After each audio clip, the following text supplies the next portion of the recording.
अर्जुन, कितनी मधुर आवाज है ना। तनुजा सामान लगाती हुई खिड़की के पास आकर खड़ी हो गई। दोनों आज ही इस नए घर में रहने के लिए आए थे। हां, अच्छी आवाज है, पर तुम वहां क्या करने लगी तनुजा? आओ यार, पहले मेरी मदद करो, फिर ये गाना वाना सुनना। ओह हां, सॉरी अर्जुन।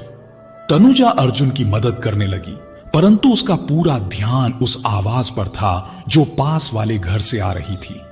उफ, कितनी दर्द भरी आवाज है। सामान लगाने के बाद दोनों बहुत थक चुके थे, तो अर्जुन ने खाना ऑर्डर करने के लिए फोन उठाया ही था कि तभी डोरबेल बज उठी।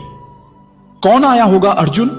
हम तो इस शहर में आज ही नए नए आए हैं, तनुजा बोली। यह तो देखकर पता चलेगा डियर, अभी देखता हूं। अर्जुन दरवाजा खोलकर देखता है तो बाहर एक अधेड़ उम्र की महिला खड़ी हुई थी। जी आप? मैं कमला।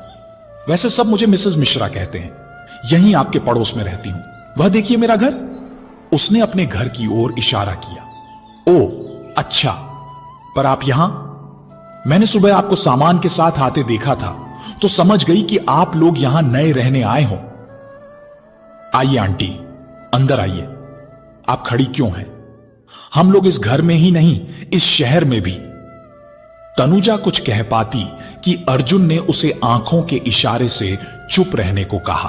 अरे आप लोग मुझे गलत मत समझिए, मैं सुबह से आप लोगों को घर व्यवस्थित करते देख रही थी, तो मैंने सोचा कि अब आप दोनों को भूख लगी होगी, तो आप दोनों के लिए खाना बनाकर ले आई हूं। धन्यवाद आंटी जी, पर आपको यह तकलीफ उठाने की क्या जरूरत थी? आंटी जी बुरा मत मानिएगा, पर हम अभी एक दूसरे से एकदम अपरिचित हैं, तो फिर हम कैसे? आपने हमारे बारे में इतना सोचा, उसके लिए आपका धन्यवाद आंटी जी। आपका सोचना बिल्कुल सही है बच्चों। आजकल इंसान इतना धोखेबाज हो गया है कि हर किसी पर विश्वास करना मुश्किल है। पर बच्चों, अब हम तो पड़ोसी बन गए हैं, इस नाते एक दूसरे की मदद करना तो हमारा फर्ज है। तो मैंने सोचा क्यों ना आज नए पड़ोसियों के साथ दोपहर का खाना खाया जाए। अरे आपने अभी तक खाना नहीं खाया, आप क्यों हमारे लिए भूखी बैठी हैं? तनुजा बोली। तुम दोनों को देखकर मुझे मेरे बच्चों की याद आ गई थी, इसलिए। वैसे तुम्हारा नाम क्या है? नमस्ते मिसेस मिश्रा। आवाज सुनकर सभी बाहर देखने लगे। मिसेस मिश्रा, आपका मिक्सर ग्राइंडर मिलेगा क्या? घर में मेहमान बैठे हुए हैं, हमारा मिक्सर बिगड़ गया। हां, क्यों नहीं, ये लीजिए चाबी, आप जाकर ले लीजिए। और हां, चाबी मुझे वापस दे जाना मनीषा जी, उन्होंने चाबी फेंकते हुए कहा।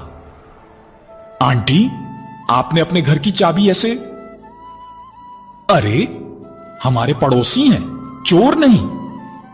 उन्हें हंसते देख अर्जुन और तनुजा अचंभित रह गए। अब खाना खाइए, ठंडा हो रहा है। जी आंटी। तनुजा ने डाइनिंग टेबल पर खाना लगा दिया और वो खाना खाते खाते मिसेस मिश्रा जी से उनके बच्चों के बारे में पूछने लगी। आंटी, आप अकेली रहती हैं? आपके बच्चे साथ नहीं रहते? खाना खाते खाते वह क्षण भर के लिए रुकी और फिर चुपचाप खाना खाने लगी। तो तनुजा अर्जुन की ओर देखने लगी। अर्जुन ने उसे चुप रहने का इशारा किया और खाना खाने लगा। आंटी जी, खाना बहुत ही टेस्टी बना था। सच में आंटी जी, हम दोनों को बहुत दिनों बाद घर जैसे खाने का स्वाद मिला। अर्जुन बोला। Thank you so much. हम दोनों दिन भर ऑफिस में काम करके इतना थक जाते थे कि शाम को फिर कुछ करने की हिम्मत नहीं होती थी, इसलिए कुछ भी उल्टा सीधा बनाकर खा लेते या फिर बाहर से खाकर आ जाते थे। आजकल के सभी बच्चों का यही हाल है, इसलिए उन्हें अकेला रहना ज्यादा पसंद आता है। अच्छा बेटा, अब मैं चलती हूं। अगर कोई जरूरत हो या कोई चीज चाहिए हो तो घर चले आना। मुस्कुराती हुई मिसेस मिश्रा चली गई। तुम्हें कुछ समझ आया तनुजा? अर्जुन बोला। क्या? दरवाजा बंद करते हुए तनुजा ने पूछा। यही कि आंटी के बच्चे हैं, यह तो उन्होंने बता दिया, पर बच्चे साथ रहते हैं या अलग? उस सवाल पर आंटी ने कोई रिएक्ट नहीं किया। हां, सही कहा अर्जुन। खैर छोड़ो, अब हमें यहीं रहना है तो सच भी पता चल ही जाएगा। चलो थोड़ा आराम कर लेते हैं, फिर शाम को बाहर जाकर आते हैं। मुझे रसोई के लिए कुछ शॉपिंग करनी है। मिसेस मिश्रा घर पहुंचकर निढाल होकर बिस्तर पर गिर पड़ी और आंखों में नमी तैरने लगी। मेरे बच्चे, ये तो सिर्फ मेरे मन का वहम है। उनके लिए तो मैं सिर्फ एक बोझ हूं, एक ऐसा बोझ जिसे अपने लिए महीने का खर्चा मांगने के लिए हर बार जली कटी सुननी पड़ती है। आप मुझे क्यों अकेला छोड़ गए मिस्टर मिश्रा? नमस्कार प्यारे साथियों, ज्ञान विचार कहानी चैनल में आपका स्वागत है।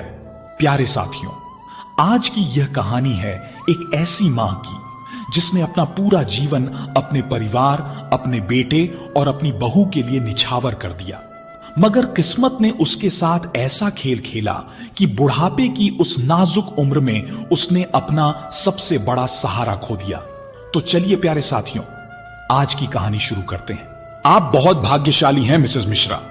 आपके पास जान छिड़कने वाला पति और आज्ञाकारी बेटा संदीप है। क्यों मनीषा जी? हां लज्जा बहन, बात आपकी एकदम सही है। और फिर हमारी मिसेस मिश्रा भी कुछ कम नहीं। मिस्टर मिश्रा तो इनकी सुरीली आवाज सुनकर ही गुस्सा भूल जाते होंगे।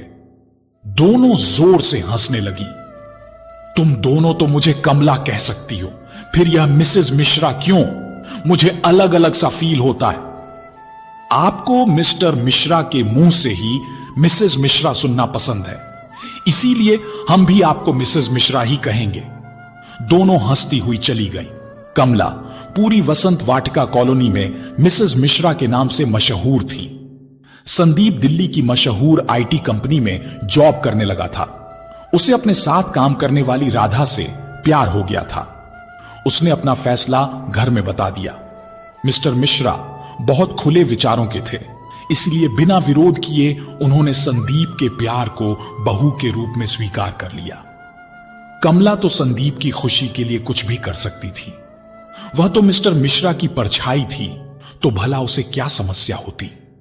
कमला को बेटी की बहुत चाहत थी, इसीलिए राधा को बेटी की तरह प्यार करने के सपने संजोए थे। पर राधा तो संदीप से इसी शर्त पर शादी करने के लिए तैयार हुई कि वह शादी के बाद अलग रहेगी। संदीप, हमारे बीच कुछ बातें अभी तय हो जाएं तो हमारे रिश्ते के लिए बेहतर होगा। कैसी बातें राधा? संदीप, मैं अपनी मर्जी से जिंदगी जीने में विश्वास रखती हूं। मेरे माता पिता ने भी मुझ पर कभी किसी बात के लिए रोक टोक नहीं लगाई और न ही कुछ काम करने के लिए मजबूर किया। संदीप, तुम मेरे कहने का मतलब तो समझ गए होंगे कि मैं क्या कहना चाहती हूं। राधा, मैं तुमसे बहुत प्यार करता हूं। मैं वादा करता हूं कि मेरे घर में तुम्हें कोई तकलीफ ना हो और शादी के बाद जो भी होगा सब तुम्हारी मर्जी से होगा। अरे वाह, क्या बात है मिस्टर मिश्रा, शादी बेटे की और दूल्हे की तरह आप तैयार हो रहे हो। कमला ने अपने पति को छेड़ते हुए कहा। अरे मिसेस मिश्रा, हम आज भी संदीप के बड़े भाई लगते हैं। खुशी का मौका है तो क्यों ना हम पुराने लम्हों को याद करते हुए इन लम्हों को जी लें। चलिए, अब आप भी जल्दी से तैयार हो जाइए ताकि सब आपको बहू की सास नहीं बड़ी बहन समझें। आप भी ना मिस्टर मिश्रा? कमला मुस्कुराती हुई चली गई। मिस्टर मिश्रा बहुत जिंदा दिल इंसान थे और उन्हें भगवान ने कमला जैसी दयालु पत्नी दी थी। उन्होंने कुछ समय में ही अपने घर को खुशियों से भर दिया था। धूमधाम से संदीप की शादी करके कमला खुशी से फूली नहीं समाती थी। हर समय वह यही कोशिश करती कि राधा को कुछ तकलीफ ना हो। मिसेस मिश्रा, ये क्या, तुम ये काम क्यों कर रही हो? बहू कहां है? छोड़िए ना यह सब। बेटा संदीप। जी पापा जी। संदीप बेटा, जरा मेरे कमरे में तो आओ, मुझे तुमसे कुछ बातें करनी है। मिस्टर मिश्रा को इतनी गंभीरता से बात करते देख कमला चुपचाप उनके पीछे चली आई। क्या हुआ मिस्टर मिश्रा, सब ठीक तो है? देखिए, आप कुछ मन पर मत लीजिए, यह सब मैं अपनी खुशी से करती हूं। जी पापा जी। तभी संदीप और राधा दोनों आ गए। बेटा, आज संडे है ना, समय क्या हो रहा है? पापा, 12 बजे हैं। 12 बजे हैं तो बेटा क्या बहू का फर्ज नहीं बनता कि छुट्टी के दिन कमला को आराम दिया करे? बोलो, बाकी दिन तो वह घर का सारा काम करती है, छुट्टी के दिन भी नौकरानी की तरह काम कर रही है। कुछ शर्म है तुम्हें? सॉरी पापा, वह हमारी आंख नहीं खुली। कल ऑफिस में बहुत काम था तो थकान। मुझे कोई बहाना नहीं चाहिए संदीप। अब कमला छुट्टी वाले दिन घर का कोई काम नहीं करेगी, समझे? बहू से बोलो घर का काम करे। कमला चुपचाप सुनती रही। जब मिस्टर मिश्रा उन्हें कमला कहकर बुलाते थे तो इसका मतलब था कि वह किसी बात को लेकर बेहद गंभीर है। खुश रहते तो मिसेस मिश्रा के अलावा उनकी जुबान से और कोई शब्द नहीं निकलता था। राधा यह सुनकर तेजी से अपने कमरे में चली गई और पीछे पीछे संदीप भी चला गया। देखिए संदीप, मैंने तुमसे पहले ही सब क्लियर किया था कि मैं किसी के दबाव में आकर नहीं जी सकती, पर तुम तो शादी होते ही अपने सारे वादे भूल गए। मुझे सब याद है राधा, बस थोड़ा समय दो। मैंने तुम्हारे लिए घर भी देख लिया है, सच कह रहा हूं, बस एक अच्छे मौके की तलाश है। अब और कौन सा अच्छा मौका चाहिए संदीप? आज पापा ने हमारी इतनी बेइज्जती की वो कम है। राधा ने रोना शुरू कर दिया। अच्छा ठीक है राधा, तुम रोना बंद करो, मैं पापा से बात करके आता हूं। नहीं, रहने दो, कोई जरूरत नहीं है। हम हनीमून पर जा ही रहे हैं तो अब वहां से सीधे अपने घर जाएंगे। मुझे मेरा हनीमून नहीं खराब करना है। Okay my dear. Sandeep Radha के मोह के जाल में इस कदर बंध चुका था कि अपने जन्मदाता को भी छोड़ने के लिए तैयार हो गया। हनीमून से लौटते ही उसने अपने घर एक लेटर भेज दिया। पापा, मैं अपनी जिंदगी अपने तरीके से जीना चाहता हूं। राधा की खुशी अलग रहने में है, इसलिए मैं अपनी जिंदगी में आप लोगों का कोई हस्तक्षेप नहीं चाहता। मैं और राधा दिल्ली वापस आ गए हैं और अपने घर में खुशी से रह रहे हैं। वह पत्र पढ़कर मिस्टर मिश्रा के दिल पर ऐसा आघात लगा कि वे यह दुनिया ही छोड़कर चले गए। कमला की खुशियां एक पल में बिखर गईं। राधा और संदीप सिर्फ रस्मों रिवाजों को पूरा करने आए थे। तो संदीप, अब तो वापस आ जाओ बेटा। मैं कैसे अकेली रहूंगी? मैं सारे काम करने को तैयार हूं, पर तुम्हारे बिना नहीं। मां, बहुत मुश्किल है। राधा की खुशी अलग रहने में है तो मुझे उसकी खुशी का ख्याल रखना है। आपको किसी चीज की कोई कमी हो तो फोन कर देना, पैसे भेज देंगे, कहकर दोनों चले गए। पैसे? काश हमने भी तुम्हें सिर्फ पैसों के लिए ही पाला होता तो आज इस दिल में इतनी पीड़ा ना होती संदीप। मिसेस मिश्रा फिर से वही दर्द भरे गीत गाने लगी। मिसेस मिश्रा कुछ पुराने एल्बम लेकर बैठ गए। मिस्टर मिश्रा के साथ संदीप की बचपन की तस्वीर देखकर उनकी आंखें नम हो गईं। मिस्टर मिश्रा को गुजरे 2 साल हो चुके थे और इन 2 सालों में संदीप एक बार भी उनसे मिलने नहीं आया। जरूरत पड़ने पर फोन करती तो वह बुरी तरह से झल्ला उठता। वह मन ही मन कहने लगी, संदीप, तुम्हारे जाने की वजह क्या थी? मैं आज तक नहीं समझ पाई। मिस्टर मिश्रा ने तो कुछ भी ऐसा नहीं कहा था कि जाना मजबूरी बन जाए। काश जाने से पहले एक बार तो कुछ कहा होता। पिता की कही बातों का ऐसा बदला दिया कि तुम्हारे एक गलत फैसले ने मुझसे मेरा पति छीन लिया। एल्बम बंद कर कमला ने गहरी सांस ली, आंखें बंद कर ली।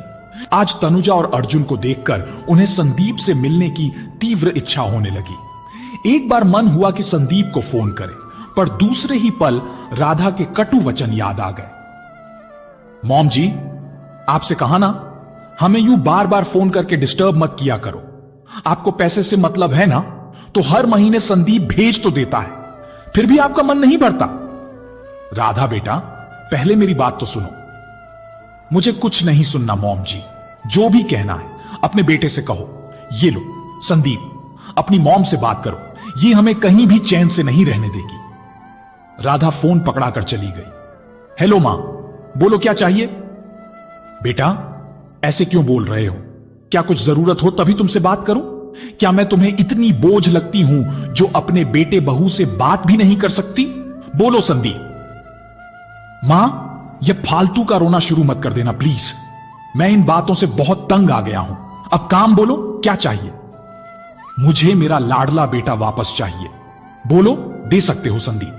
क्या तुम्हें अपनी मां पर जरा भी तरस नहीं आता? लौट आओ बच्चे, मुझे भी मेरे पोते को गोद में खिलाने का बेहद मन है। कैसा है वह? आप अभी तक फोन में उलझे हुए हैं। सारांश को संभालिए, मैं नहाने जा रही हूं। राधा चिल्लाने लगी तो संदीप ने फोन रख दिया। हां ठीक है मां, देखता हूं किसी दिन समय मिला तो मिलने आऊंगा, अभी फोन रखता हूं। संदीप सुनो तो, मैं आ जाऊं मिलने? नहीं मां, मैंने कहा तो, मैं आता हूं किसी दिन। संदीप ने फोन काट दिया तो कमला की आंखों में नमी तैरने लगी। पोते का जन्म हुआ तो संदीप ने खुशी के कारण कमला को फोन करके यह खुशखबरी दी थी। कमला भी अपनी भावनाओं पर काबू न कर पाई और तुरंत ही अस्पताल पहुंच गई। राधा के माता पिता वहां पहले से मौजूद थे।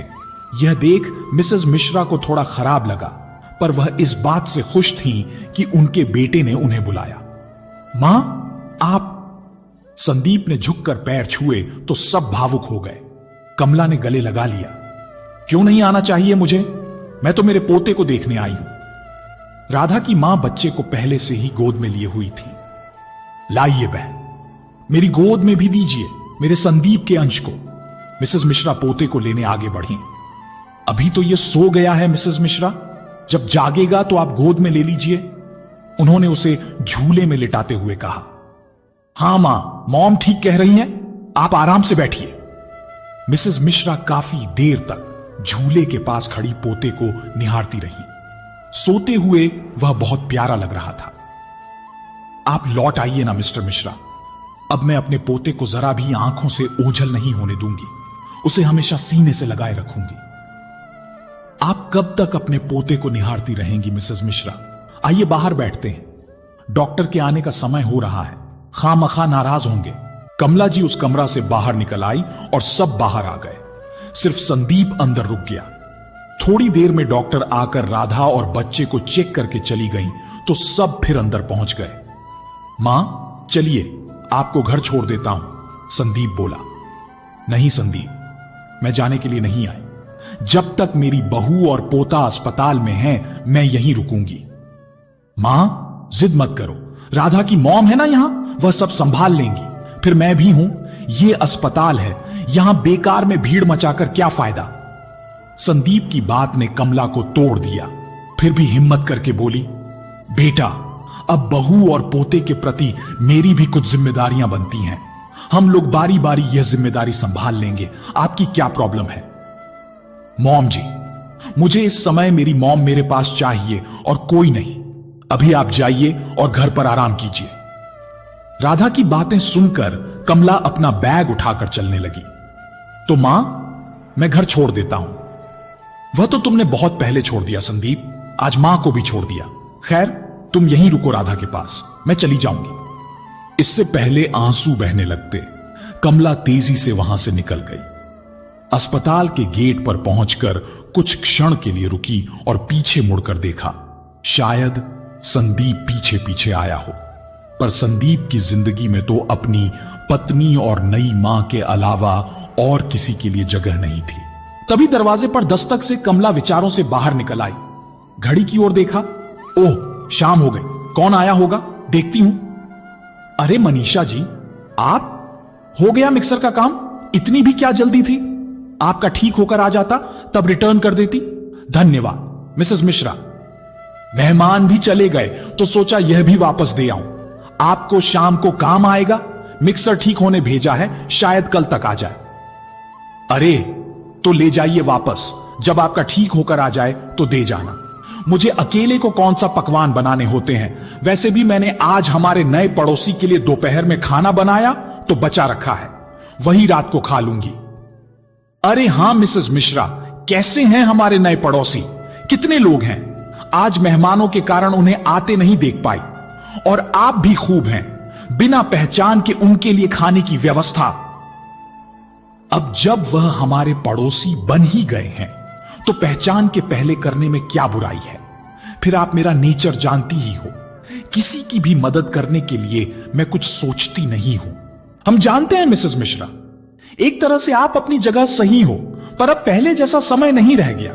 मान लो वह मना कर देते तो आपकी मेहनत और खाना दोनों ही बेकार जाते। क्या मनीषा जी, आप भी? अगर वह लोग मना कर देते तो आप लोग थे ना, मैं आप सबको दावत पर बुला लेती, सब साथ में एंजॉय करते। कहते हुए मुस्कुरा उठी मिसेस मिश्रा। आप सच में ग्रेट हैं मिसेस मिश्रा। मिसेस मिश्रा फिर से उदास होते हुए बोली, सच कहूं मनीषा जी, उन्हें देखकर संदीप और राधा की याद आ गई थी। मैं चाहकर भी खुद को रोक न सकी और उनसे मिलने चली गई। उनकी आंखों में नमी तैरने लगी। मिसेस मिश्रा, संभालिए खुद को। मनीषा जी उठकर उनके कंधे पर हाथ फेरने लगी। आपकी तकलीफ समझ सकती हूं। कितनी प्यारी हंसती खेलती गृहस्थी थी आपकी, राधा के आने से बर्बाद हो गई। इसमें राधा का क्या दोष है मनीषा जी? अपना सिक्का ही खोटा निकल गया। संदीप ने मुझे और राधा को एक दूसरे को समझने का मौका ही नहीं दिया। यह जो गलतफहमी बनी है, इसका कारण संदीप है। यही तो आपकी महानता है मिसेस मिश्रा। आपकी बहू ने आपका सुख छीन लिया और आप हैं कि अपने बेटे को दोषी समझती हो। मनीषा जी, संदीप 17 साल तक संयुक्त परिवार में बड़ा हुआ है। उसे परिवार की अहमियत सिखाई है मैंने। अपने दादा दादी चाचा चाची के साथ हंसते खेलते बड़ा होने के बावजूद राधा के फैसले को सही मान बैठा। अच्छा है कि आज उसके दादा दादी इस दुनिया में नहीं है। अरे, कोई फोन आया संदीप का? आपसे कितनी बार कहा हमें उसका नंबर दो, एक बार उससे बात तो करें। सास ससुर को साथ रख सकता है तो मां को क्यों नहीं? अरे मनीषा जी, मैं अपनी जिंदगी में बहुत खुश हूं। आप क्यों परेशान होती हैं? सुख दुख तो जीवन का हिस्सा है। अभी तक सुख जीती आई थी, अब थोड़ा दुख का पहलू भी जी लूं। कमला मुस्कुराते हुए बोली। आप जैसी महिला नहीं देखी मिसेस मिश्रा। हर बात में कोई ना कोई सकारात्मक बात ढूंढ लेती हैं आप। मैं कभी भी आपके जैसा नहीं सोच पाती। अच्छा, चलती हूं। आपको अब भी नहीं चाहिए तो यह मिक्सर ले जाती हूं। ठीक है, ले जाओ। अब मैं भी संध्या वंदन कर लेती हूं। कमला दरवाजा बंद कर पूजा अर्चना में व्यस्त हो भजन गाने लगी। भजन गुनगुनाते हुए मिसेस मिश्रा तुलसी पर दीपक रखने आई तो देखा बाहर तनुजा खड़ी हुई थी। अरे, आप बाहर क्यों खड़ी हो? अंदर आओ। पहले तो आंटी जी, आप मुझे आप कहना छोड़िए। मैं तो आपकी बेटी जैसी हूं। तुम कहोगी तो अपनापन महसूस होगा। कहते हुए तनुजा मुस्कुराए। ओके बाबा, अब अंदर तो आओ। नहीं आंटी, फिर कभी। आप बहुत सुंदर गाती हो। किसी दिन फुर्सत से पूरा दिन आपके साथ बिताऊंगी। अभी तो मैं आपको इनवाइट करने आई थी। किस लिए बेटा? आंटी, दोपहर का खाना आपकी तरफ से था। अर्जुन चाहते हैं कि आज शाम को भी हम लोग साथ में खाना खाएं। प्लीज मना मत करना आंटी। आप आओगी तो हमें बहुत अच्छा लगेगा। तनुजा ने इतने प्यार से कहा कि कमला मना नहीं कर पाई। ओके, आती हूं। तनुजा के जाने के बाद कमला घर के छोटे मोटे काम निपटाने लगी। घड़ी देखा तो अरे, अभी तो शाम के 7:30 ही हुए हैं। चलो थोड़ी देर बाहर टहल आती हूं। कमला ने घर को ताला लगाया और कॉलोनी के पार्क में जाकर बैठ गई। अरे मिसेस मिश्रा, आज आप लेट हो गई। अब तो मेरे वापस जाने का समय हो गया। लज्जा कमला को देखकर बोली। हां लज्जा जी, कुछ सोच विचार में बैठी थी ना, न जाने कब आंख लग गई। फिर उठकर संध्या वंदन कर छोटे छोटे काम निपटाए। समय था तो सोचा थोड़ा टहल लिया जाए। ओ अच्छा मिसेस मिश्रा, आज मैं वर्मा जी, अभय और बहू घूमने गए थे। वहां एक मॉल में संदीप से मेरी मुलाकात हो गई। अच्छा, कैसा है वो?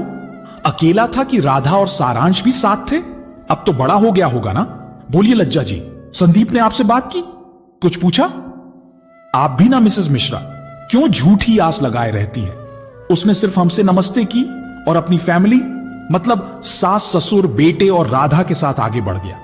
यह सुनकर कमला की रही सही आशा भी धूमिल हो गई। मुझे कुछ काम याद आ गया लज्जा जी, मैं चलती हूं। सॉरी मिसेस मिश्रा, मेरी बातों से आपका दिल दुखी हो गया। मैंने सोचा था नहीं बताऊंगी, पर फिर दिल ने कहा जो सच है सबके सामने है, उसे छुपाने से क्या फायदा। अरे, इसमें सॉरी कहने की कोई बात नहीं है। अब तो इन सब बातों की आदत सी हो गई है लज्जा जी। मिसेस मिश्रा, आजकल मां बाप बच्चों की जिंदगी में दखल नहीं देते, इसलिए बच्चे जो अच्छा लगता है वही करते हैं। अब हमारा जमाना बीत चुका है। सही कहा आपने, अब हमारा समय चला गया। हम लोग भरे पूरे परिवार में पले बढ़े और भरे पूरे परिवार में ब्याह हुए तो परिवार, रिश्ते नाते, इन सब की अहमियत समझ आती है। अब बच्चे अकेले बड़े हो रहे हैं तो अकेलापन अच्छा लगता है। सच बताऊं मिसेस मिश्रा, मेरा भी मन डर गया है जब से संदीप ने आपको छोड़ा। एक ही बेटा है मेरा, कहीं वो भी। इसलिए जो मन में आए करो। दोनों नौकरी करते हैं तो वर्मा जी ने काम के लिए एक परमानेंट नौकर रख लिया है। अच्छा किया, अकेला जीना कितना मुश्किल है मैं ही जानती हूं। पहले सास ससुर चले गए, फिर परिवार को साथ लेकर देवर विदेश चला गया। संदीप ने जो किया उसके कारण मिस्टर मिश्रा धोखा दे गए। अब तो बस जिंदगी गुजर रही। चलती हूं। 8 बज चुके थे। वह सीधे तनुजा के यहां आ गई। मैं जल्दी तो नहीं आ गई?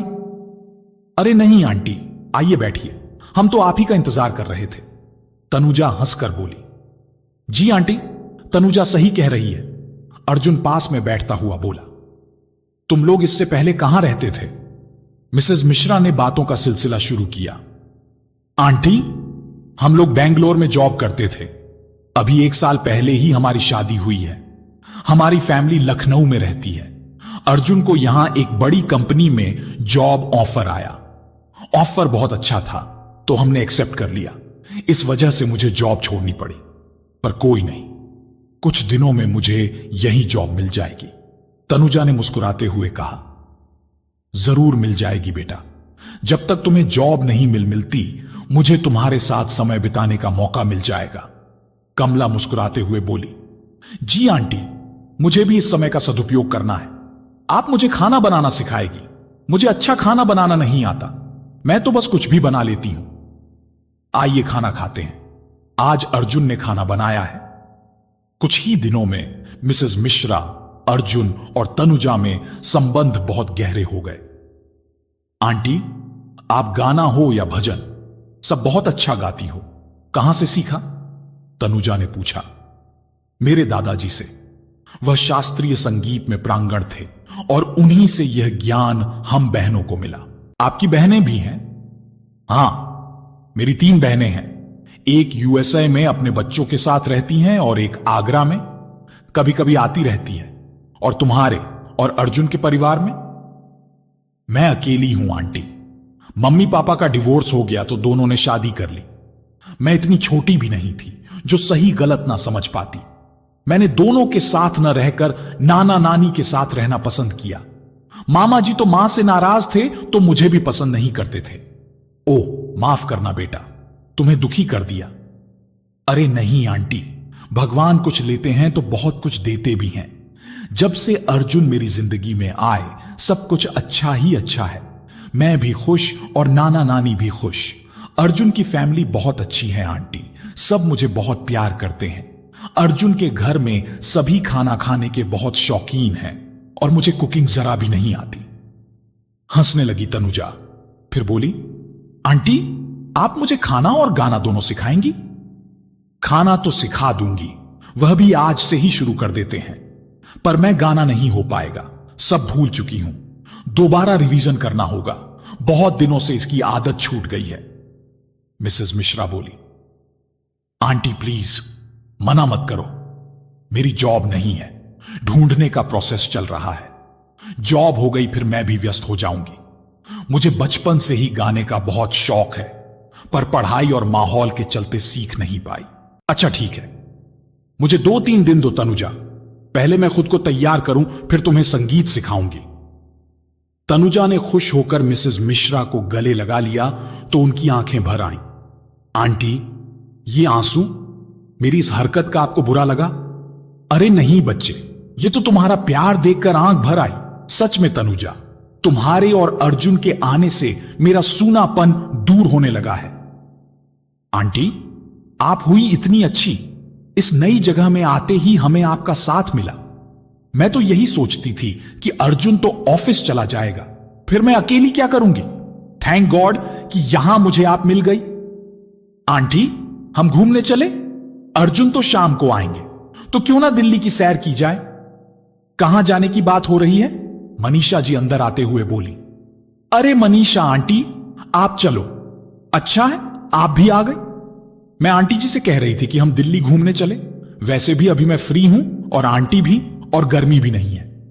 आपका क्या ख्याल है? मिसेस मिश्रा, बात सही कह रही है तनुजा। चलो मैं भी चलती हूं। आज सिन्हा जी भी मुंबई गए हैं, 2 दिन बाद आएंगे और बच्चे तो रात तक आते हैं। वाह, ये तो सोने पर सुहागा हो गया। तनुजा खुश होकर बोली। सब साथ घूमने निकल गए। आज पूरे 2 साल बाद कमला इस तरह घूमने निकली। कभी कभार बस जरूरी चीज के लिए ही बाहर निकलती थी। शाम को वापस आने पर थकान जरूर महसूस हो रही थी, पर मन बहुत हल्का हो गया था।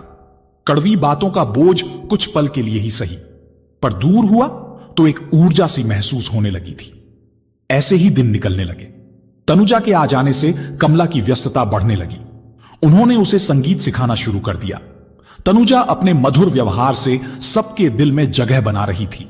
वह हर किसी से कुछ न कुछ सीखने की कोशिश करती रहती थी। आंटी, जल्दी ही मैं भी जॉब पर जाने लगूंगी। हम जहां रहते थे वहां सब जरूरत पर ही बात करते थे।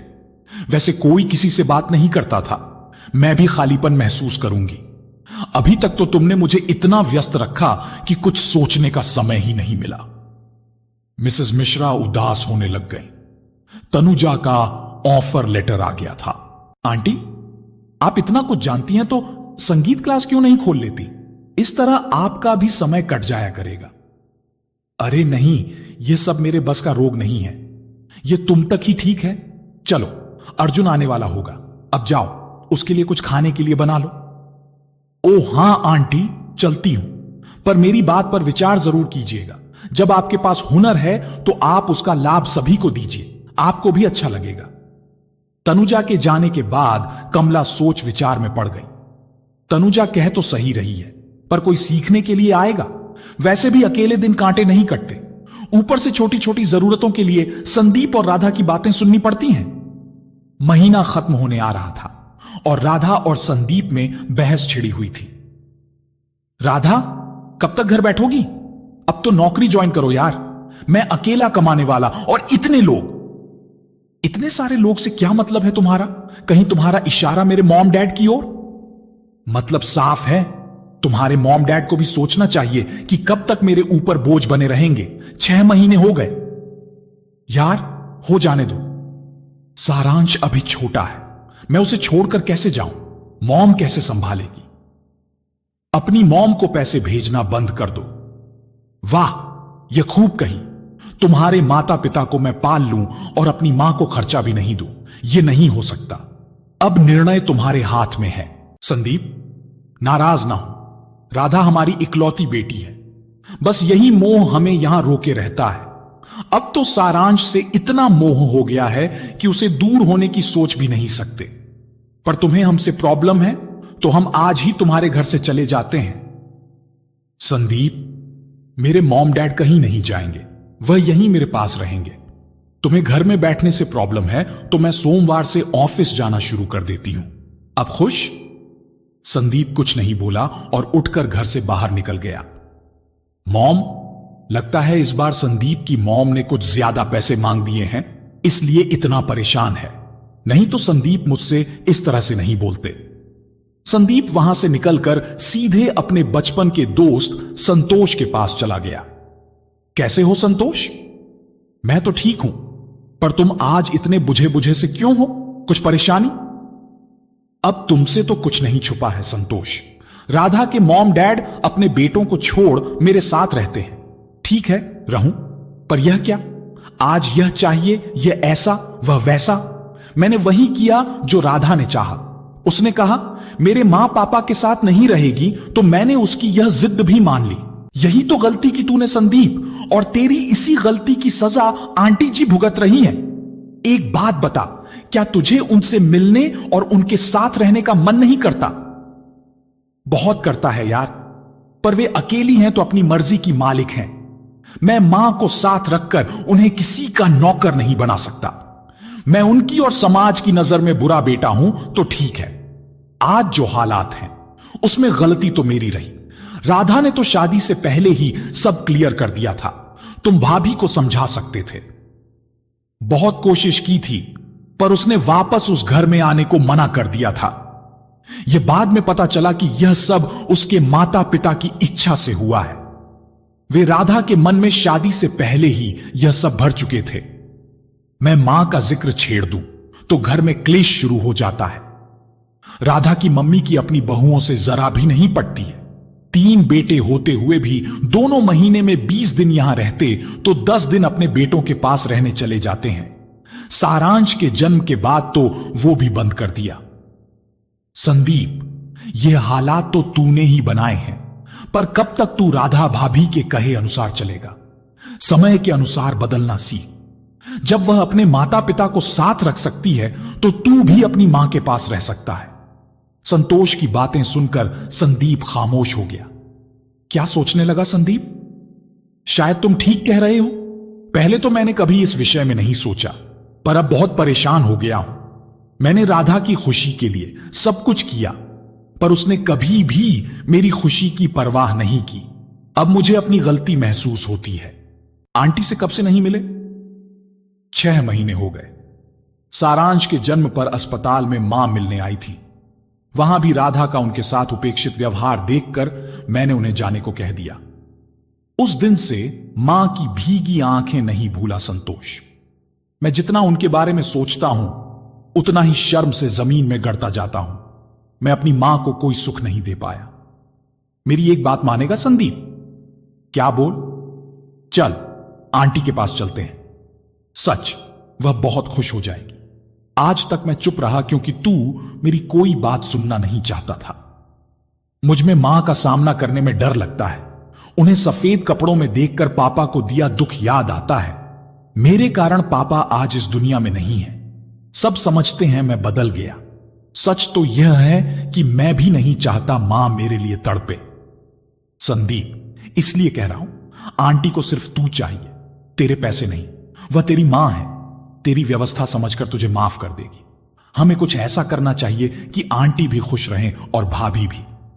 ऐसा कोई तरीका नहीं है संतोष, वह सब बाद में सोचेंगे। अभी चल, आंटी से मिलने चल।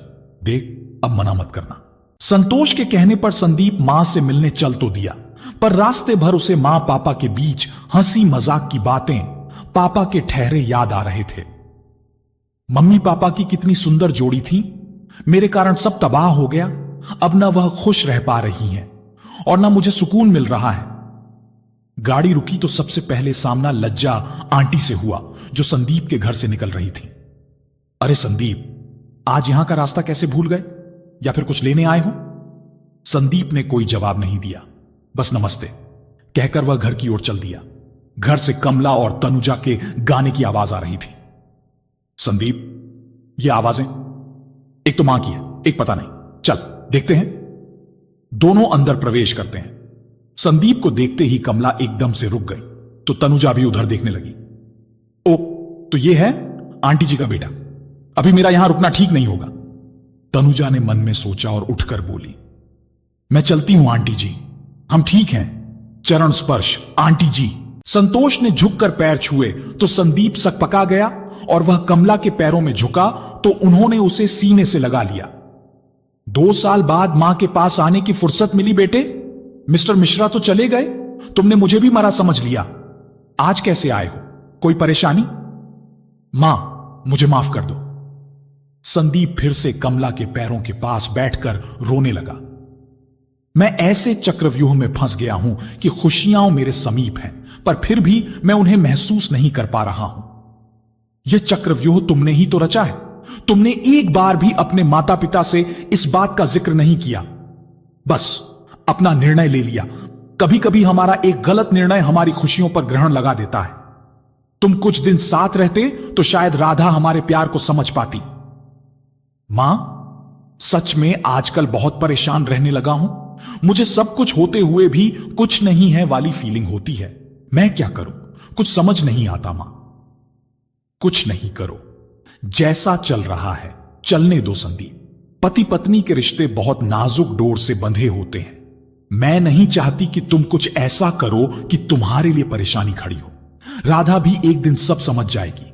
बस उसे धीरे धीरे जिम्मेदारियों का एहसास कराओ, समझे?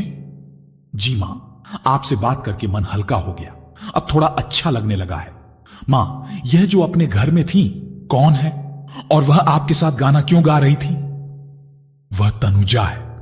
कृष्णकांत अंकल के घर में अपने पति के साथ किराए से रह रही है। मुझे गाते सुना तो वह भी संगीत सीखने की जिद करने लगी। मां, आप कैसे सिखा रही हो? आप अच्छा गाती हो, यह तो पता है, पर सिखाने के लिए तो सुरों के बारे में जानकारी होनी चाहिए। तो फिर कैसे? हां आंटी, बताइए ना, आपकी यह खूबी तो अब पता चल रही है। मैंने तुम्हें कभी इस बारे में बताया नहीं, क्योंकि शादी होकर आई तो अपनी जिम्मेदारियों को पूरा करने लगी। हां, मिस्टर मिश्रा जानते थे मुझे गाने का बहुत शौक है। यह हुनर मुझे दादाजी से मिला। दादाजी घनश्याम शास्त्रीय संगीत की दुनिया में बहुत मशहूर थे। कई लोग उनके पास शिक्षा ग्रहण करने आते तो साथ में मैं भी सीखा करती थी। बस इसलिए थोड़ी बहुत जानकारी है। मां, आप तो कमाल हो, इतनी बड़ी बात छुपाई बैठी हो। मां, एक काम करो, आप पहले कुछ दिन क्लास लगा लो, फिर जो भी छूटा है उसकी जानकारी हो जाएगी तो आप क्लास खोल सकती हो। अरे नहीं, अब मुझसे यह सब नहीं होगा। तनुजा भी यही बात लेकर पीछे पड़ी है। अब यह कोई उम्र है? कमला मुस्कुराती हुई बोली। आज बहुत दिनों बाद चेहरे की रौनक लौट आई थी। आंटी, उम्र वाली बात कहां से आ गई? मेरे ख्याल से अभी आप 50 के आसपास होंगी। पहले के समय में जल्दी शादी हो जाती थी और फिर सीखने सिखाने में उम्र कब बाधा बनी है। मां, मुझे कुछ नहीं सुनना। अभी तक तो मेरी हिम्मत नहीं होती थी कि कैसे आपका सामना करूं। मैंने आपको बहुत दुख दिए हैं, अब तो आपको भी मेरी परेशानी पता चल गई। आप अपनी जिंदगी में आगे बढ़ेंगी तो मुझे अच्छा लगेगा। हो सकता है मैं रोज ना आ सकूं, पर जब भी आऊं तो आपको व्यस्त देखूं। ठीक है, जैसा तुम लोग चाहो मैं तैयार हूं। यह हुई ना बात मां? संतोष, आगे की जिम्मेदारी तुम संभाल लेना। भाई, मेरा तो पता ही है तुझे। मां, अब मैं चलूं। आते रहना बेटा, हो सके तो कभी राधा और सारांश को भी साथ लेकर आना। मां, सच में आपको मुझसे कोई शिकायत नहीं? संदीप आश्चर्य से बोला। नहीं दोस्त, उसमें नहीं, उसकी परवरिश में है। और हर किसी को नए परिवेश में ढलने के लिए समय चाहिए होता है, जो तुमने राधा को नहीं दिया। बस उसकी जिद पूरी कर दी। यही गलती परिवार की खुशियों को खा जाती है। पर अब मैं क्या करूं? कुछ कहता हूं तो उसके मॉम डैड दुखी हो जाते हैं और उस कारण राधा भी नाराज होने लगती है। मैंने तुम्हें सबसे प्यार करना सिखाया, 2 साल लगे, पर तुम आखिर मेरे पास लौटे ना। अब तुम्हें भी यही सीख राधा और सारांश को सिखानी है। मां, सच तुम्हारे दिल में सबके लिए कितना प्यार है? कहां चले गए थे संदीप? राधा ने संदीप को देखते ही सवाल किया। कुछ काम से गया था? क्यों, कोई काम था? नहीं, मॉम डैड बार बार आपके बारे में पूछ रहे थे, बस इसलिए। आपको उनके बारे में ऐसे बात नहीं करनी थी। हम सॉरी यार। सारांश सो गया? नहीं, पापा के पास है। हम जरा कॉफी बना दोगी प्लीज? अभी आई। राधा कॉफी बनाने चली गई और संदीप सारांश के पास चला गया। आजा मेरा बच्चा। संदीप सारांश को लेकर लिविंग रूम में खेलने लगा। नाराज हो संदीप? प्रेमवती और भीम पास आकर बैठते हुए बोले। नहीं मॉम, बस थोड़ा परेशान था। राधा भी छुट्टी पर थी तो पूरी सैलरी न मिलने से बजट गड़बड़ा गया था, बस, और कोई बात नहीं। समझ सकते हैं बेटा, हमारी बहुएं अच्छी होती तो हम क्यों यहां रहते। बीमार के कारण तो राधा के डैड भी घर बैठ गए हैं। सब ठीक हो जाएगा संदीप, हम दोनों मिलकर सब संभाल लेंगे। राधा बोली। मॉम डैड को बहुएं अच्छी नहीं मिली, इसलिए बेचारे मजबूरी में बेटी के भरोसे रह रहे हैं। यही तो आजकल का सबसे बड़ा रोना बन गया है। राधा, मॉम डैड बड़े भाग्यशाली हैं जो इनको तुम्हारे जैसी बेटी मिली है। उनके बारे में सोचो, जिनके एक ही बेटा है और बहू के कारण उनसे दूर हो जाता है, वह कैसे जीते होंगे। यह बात तो आपने सच कही दामाद जी। सोचता हूं काश मेरी भी कोई बहन होती तो मेरी मां का अच्छे से ध्यान रख रही होती, फिर उन्हें भी आज अकेले नहीं रहना पड़ता। उन्हें भी कहां ख्याल रखने वाली बहू मिली। तुम मुझे ताने मार रहे हो संदीप? अरे नहीं राधा, तुम बेकार में गुस्सा हो रही हो। मैं तो सिर्फ तुम्हारी बात का समर्थन कर रहा था यार। तुम तो बहुत अच्छी हो, मां को खर्चा भेजने को मना नहीं करती, और इससे ज्यादा क्या कर सकती हो? संदीप व्यंग से बोला। ओ, मैं समझी, मुझे ताना मारा। मेरी इतनी हिम्मत कहां? हंसते हुए संदीप ने कहा। मैं तो बस बहू और बेटी वाली सोच का अंतर बता रहा था। बेटियां अपने माता पिता की परवाह करती हैं, पर बेटे कुछ मजबूर होकर तो कुछ जानबूझकर उनसे दूर हो जाते हैं। शायद प्रेमवती संदीप की बात का मतलब समझ गई, इसीलिए संदीप की बात पर चुप्पी साध गई। अच्छा, मुझे नींद आ रही है, good night everyone. Sandeep room में जाने लगा तो राधा ने टोका। खाना नहीं खाओगे? राधा ने पूछा। नहीं, भूख नहीं है। संदीप मां के हाथ का खाना खाकर आया था, पर यह बात छुपा गया। वह अपने कमरे में चला गया। राधा बेटा, तुम्हें समझ आया हो या नहीं, पर संदीप जी तुम्हें ताना मारकर गए हैं कि तुम भी बहू होकर मिसेस मिश्रा के साथ वही कर रही हो जो हमारी बहुएं करती हैं। अब हम यहां नहीं रहेंगे, कल सुबह होते ही अपने घर चले जाएं। मॉम, ये आप क्या कह रही हो? डैड, समझाइए मॉम को। राधा, प्रेमवती ठीक कह रही है। वैसे भी तुम्हें पता ही है कि तुम्हारी भाभियों में इतनी हिम्मत कहां जो तुम्हारी मां को कुछ कह सके। आप लोग संदीप की बात से नाराज हो? नहीं राधा, हम अपने घर में जाकर रहेंगे तो तुम्हारी भाभियों की मनमानी कम होगी और तुम दोनों में भी यह छुटपुट विवाद खत्म हो जाएंगे।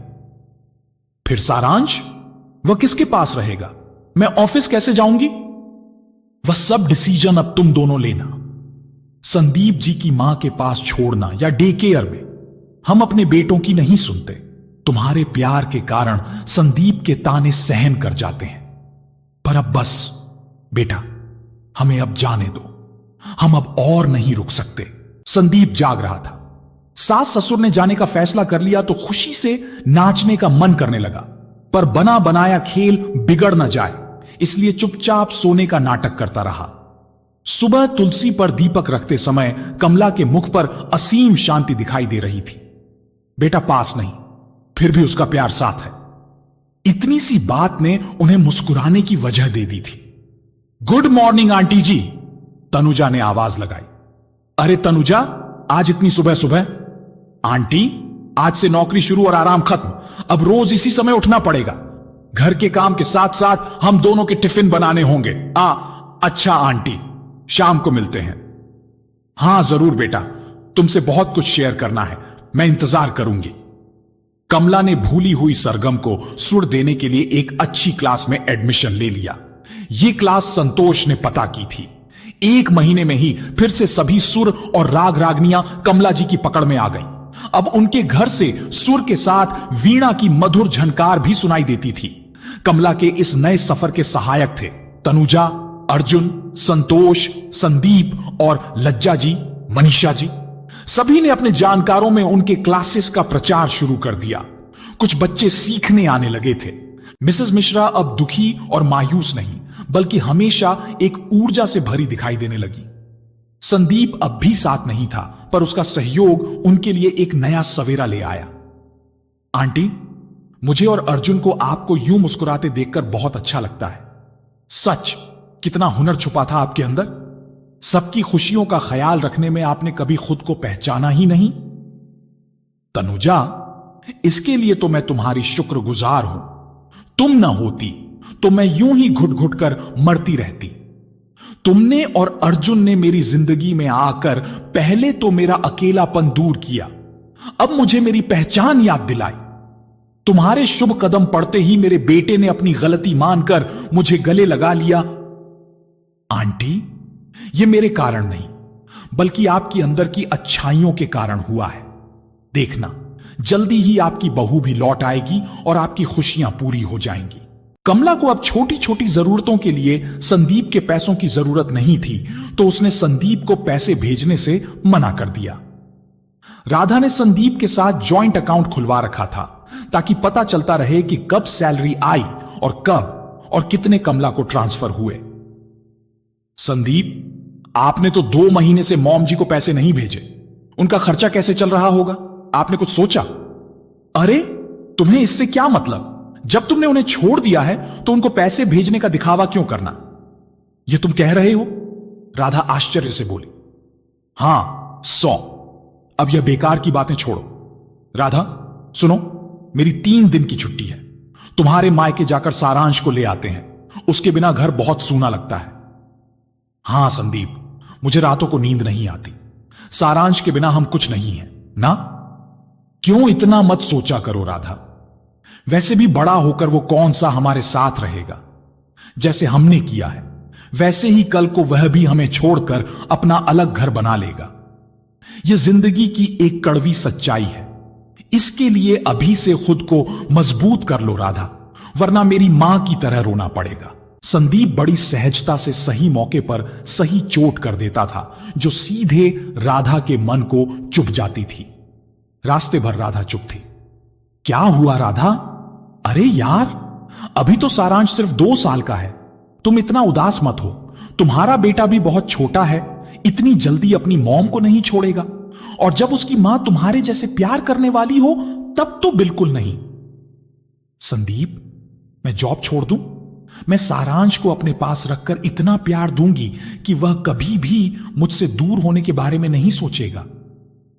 सब कहने की बातें हैं राधा। मेरी मां ने मुझे कभी भी किसी बात की कमी नहीं होने दी। वह मेरी एक एक फरमाइश को पूरा करने में लगी रहती थी। पापा गुस्सा होते तो मेरी ढाल बन जाती, बीमार हो जाता तो आंखों में आंसू लेकर रात रात भर जागती थी। पर मैंने उन्हें छोड़ दिया ना। किसके लिए? सिर्फ तुम्हारे प्यार के लिए। भगवान ना करे सारांश को ऐसी कोई मजबूरी का सामना करना पड़े। बस करो संदीप, क्यों मेरे मन का डर बढ़ा रहे हो? घर आ गया था। राधा उतरकर अंदर जाने लगी तो देखा कि संदीप गाड़ी में ही बैठा है। अंदर नहीं आओगे? नहीं, बेकार देरी होगी। तुम जल्दी से सारांश को ले आओ। मैं घर पर जाकर उसके साथ खेलना चाहता हूं। ओके। राधा चली गई। राधा, देखना, वह दिन दूर नहीं जब तुम मेरी मां की तकलीफ समझने लगोगी। तुम्हारे अंदर यह एहसास जगाना है कि बच्चों के बिना माता पिता की जिंदगी कितनी कष्टकारी होती है। राधा सारांश को लेकर आ रही थी और साथ में राधा की मां और भाभियां भी थीं। सबने संदीप से बहुत आग्रह किया कि घर के अंदर चले। नहीं मॉम, माफ कर दीजिए। पूरे 5 दिन हमने सारांश के बगैर बिताए हैं, अब एक पल भी नहीं। घर जाकर उसके साथ समय बिताना चाहता हूं। छोड़ने आएंगे तब जरूर आएंगे। दोनों लौट आए। 3 दिन कैसे निकल गए पता ही नहीं चला। सोमवार से फिर ऑफिस जाना पड़ेगा तो संदीप सारांश का बैग पैक करने लगा। संदीप, कुछ बात करनी थी। बोलो राधा। क्या मॉम जी सारांश को संभालेंगी? क्या फिर से कहना चाहती हो कि हम सारांश को मॉम जी के पास छोड़ दें? तो तुम्हारा घर तो ऑफिस के रास्ते में ही है। हम सारांश को रोज शाम को वापस लेते आया करेंगे। हमें फिर यूं 5 दिन दूर नहीं रहना पड़ेगा। बात तो तुम्हारी सही है, पर क्या वह मना कर देंगी? नहीं, मां मना तो नहीं करेंगी, पर फिर भी बात कर लेना ठीक होगा। तुम बात करोगे? मेरी तो हिम्मत नहीं है। कहीं यह ना कहें कि अपने बेटे के लिए मां की याद आई। ऐसा कुछ नहीं होगा राधा, आप बात तो करो। मना करती हैं तो फिर मॉम के यहां ही छोड़ना पड़ेगा। सारांश को डे केयर में तो नहीं छोड़ूंगी, फिर भले मुझे नौकरी छोड़नी पड़े तो छोड़ दूंगी। नहीं, नौकरी मत छोड़ना, मैं ही बात करता हूं। संदीप मां को फोन करके बताने लगा। हेलो मां, कैसी हो? मां, आपकी मदद चाहिए। मैं ठीक हूं, पर मदद कैसी? सब ठीक है ना? संदीप, राधा और सारांश ठीक हैं? सब ठीक है मां, बस इतना पूछना था कि हम लोग कल से सारांश को आपके पास छोड़कर जा सकते हैं? राधा के डैड का घर बहुत दूर है, तो मजबूरी में उसे 5 दिन हमारे बिना रहना पड़ता है। यह भी कोई पूछने की जरूरत है संदीप? मैं तो उसे सीने से लगाने के लिए बेताब हूं। जरा सा था जब उसे देखा था। वह तो मेरा वंश है, मेरी जान है। तुम उसे मेरे पास छोड़ोगे तो मुझे बेहद खुशी होगी। थैंक यू मां। हम सारांश को अब रोज सुबह आपके पास छोड़कर जाएंगे। क्या हुआ, मॉम जी ने हां कर दी? राधा ने अंदर से आते हुए पूछा। हां, मां बोली कि उन्हें खुशी होगी। तो ठीक है, फिर यह सारा सामान मॉम के यहां ही छोड़ देते हैं। क्या रोज रोज इधर से उधर करेंगे? आप मां के अकाउंट में पैसे भेज दीजिए ताकि उन्हें कोई परेशानी ना हो। और हां, आप वहां जाकर सारांश के लिए एक अच्छा सा रूम तैयार करवा दीजिए। उसकी कोई जरूरत नहीं। मां के पास सारांश को किसी चीज की कमी नहीं होगी। राधा बस उनके साथ जल्दी से घुल मिल जाए। वह तो है, सब ठीक हो जाएगा। चलिए अब सो जाते हैं, सुबह जल्दी उठना पड़ेगा, तभी तो हम इसे मां के पास छोड़ पाएंगे। राधा सोने चली गई।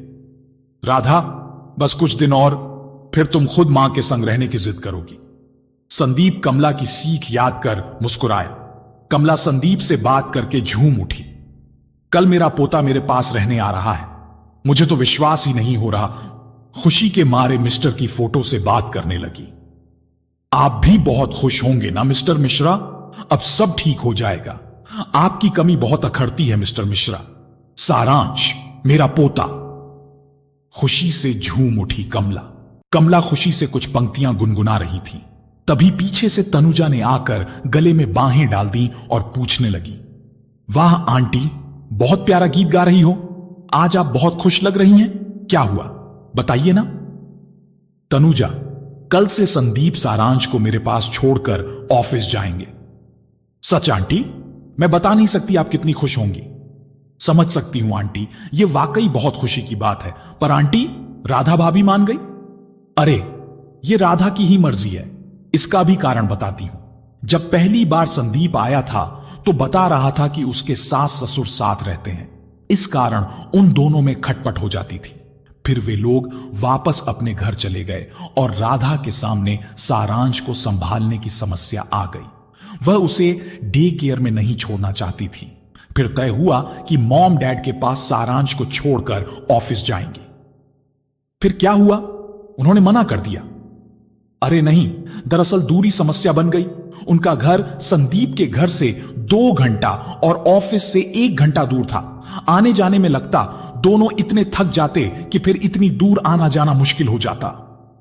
मजबूरी में सारांश को 5 दिन माता पिता के बिना रहना पड़ता था। कुछ दिन तो ऐसा ही चला। फिर राधा ने बेचैन होकर यह फैसला लिया। अब तो उसे दादी के पास जाने की जल्दी होने लगी। चलो ना मम्मा, दादी के पास, देर हो रही है। संदीप, देखो इसे, नानी के पास जाने की कभी जिद नहीं करता था। आज तुझे नानू के घर छोड़कर आते हैं। नहीं, नानू के घर नहीं, दादी के पास। सारांश रोने लगा तो राधा उसे चुप कराने लगी। अच्छा बाबा, सॉरी, चलो दादी के पास। गाड़ी में बैठकर सारांश सरगम के कुछ शब्द तोतली भाषा में गुनगुनाने लगा तो राधा को बड़ा आश्चर्य हुआ। संदीप, कुछ सुना? इसे देखो, मां के साथ रहकर एक दिन में गायक बन जाएगा। संदीप मन में यह सोचकर मुस्कुरा दिया। टीवी पर देखा होगा इसने, तो सब याद आ गई होगी राधा। हम लेकिन घासर में रहा है। थोड़ा बड़ा हो जाए, फिर हम इसे संगीत क्लास में एडमिशन दिलाएंगे। उसकी कोई जरूरत नहीं राधा। मां है ना, वह सब सिखा देगी। मां, क्या कुछ भी बोलते हो तुम? राधा ने मुंह टेढ़ा किया। अरे बाबा, सच्ची, तुम मेरी मां को जानती ही कितना हो राधा। उनके लिए कुछ मुश्किल नहीं है। लो, घर आ गया। आज तो चलोगी अंदर या आज भी बाहर से लौटने का इरादा है?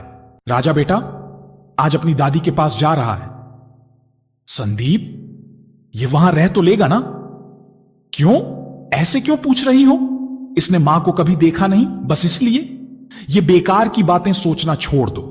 जिसके घर कोई संभालने वाला नहीं होता, वे डे केयर में छोड़ते हैं ना। और फिर 1 साल बाद ये स्कूल जाएगा, तब भी नए लोगों के साथ समय बिताएगा ना। हां, तुम सही कह रहे हो। चिंता मत करो राधा, मां तो अपनी है। देखना, हमारे बेटे को झट से अपना बना लेगी। लो, घर भी आ गया। चलो, इसे छोड़कर आते हैं। नहीं संदीप, आप ही ले जाइए। यह रोएगा तो मुझसे देखा नहीं जाएगा। ओके, जैसी तुम्हारी मर्जी, मैं अभी आया। गाड़ी की आवाज सुनकर कमला दौड़ी चली आई। लगता है संदीप आ गया। लीजिए मां, इसे संभालिए। सारांश को सौंपते हुए संदीप बोला तो सारांश रोने लगा। कमला ने तुरंत प्यार भरी मीठी मीठी बातें करके उसे बहलाना शुरू कर दिया और इसी बीच संदीप वहां से निकल गया। क्या हुआ? कुछ नहीं, थोड़ा रोया, पर मां ने संभाल लिया। Thank God. राधा ने राहत की सांस ली। सारांश के साथ कमला का दिन कैसे निकल गया पता ही नहीं चला। शाम को संगीत क्लास में भी बच्चों को संगीत सीखते देख वह कौतूहल से देखता रहा। सारांश को 1-2 दिन में ही कमला से अपनापन महसूस होने लगा।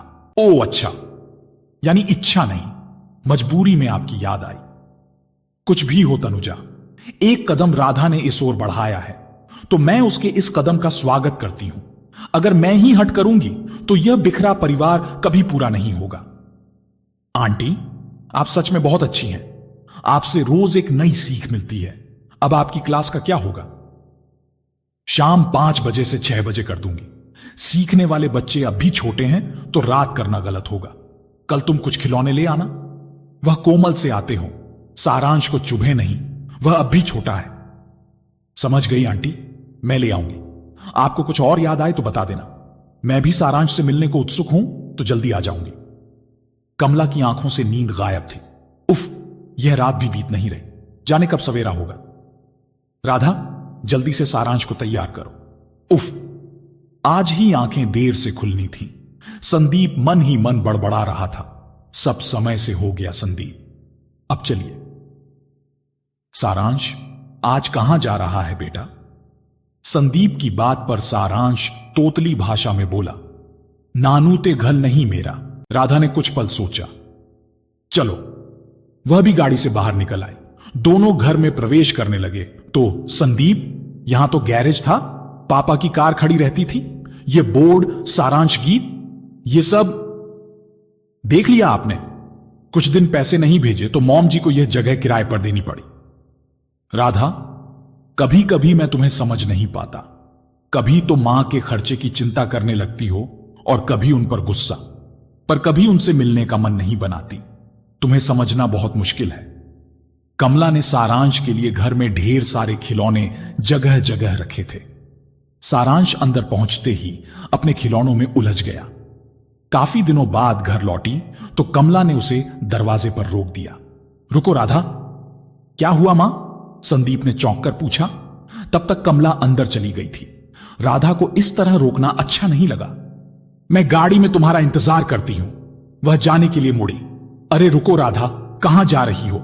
मैं तो आरती की थाली लेने गई थी। आओ, आ जाओ। कमला ने राधा की आरती उतारी। राधा, हमारे यहां जब बहू पहली बार बच्चे को लेकर घर आती है तो उसका ऐसे ही स्वागत करते हैं। सारांश तो पहले ही घर में आ चुका है, बस तुम ही रह गई थी। राधा कुछ नहीं कह पाई, बस कमला के पैर छूकर चुपचाप बैठ गई। इस बीच सारांश सब खेल में मग्न रहा। थोड़ी देर में चाय पीकर दोनों ऑफिस के लिए निकल गए। कैसी हो आंटी जी? सारांश आ गया? तनुजा ने अंदर आते हुए पूछा। तनुजा को देखकर वह उसके पास दौड़कर आ गया। अरे, इस समय क्या हुआ? ऑफिस नहीं गई? वह आंटी, कुछ तबीयत ठीक नहीं थी। अर्जुन भी नहीं गए। हम डॉक्टर के पास जाने वाले हैं। क्यों, क्या हुआ? तनुजा के माथे को छूकर देखते हुए कमला ने पूछा। क्या हुआ होगा मिसेस मिश्रा? कोई खुशखबरी ही होगी। क्यों तनुजा? मनीषा जी अंदर आते हुए बोली। मनीषा जी सबके ऑफिस जाने के बाद घर में अकेली रहती तो वह भी अक्सर कमला के पास समय व्यतीत करने आ जाती थीं। मनीषा जी की बात सुनकर तनुजा शर्मा गई। तनुजा ने कमला की ओर देखा तो उसने हां में गर्दन हिलाई। अरे वाह, मैं मिठाई लेकर आती हूं। कमला ने खुश होकर सबको मिठाई खिलाई।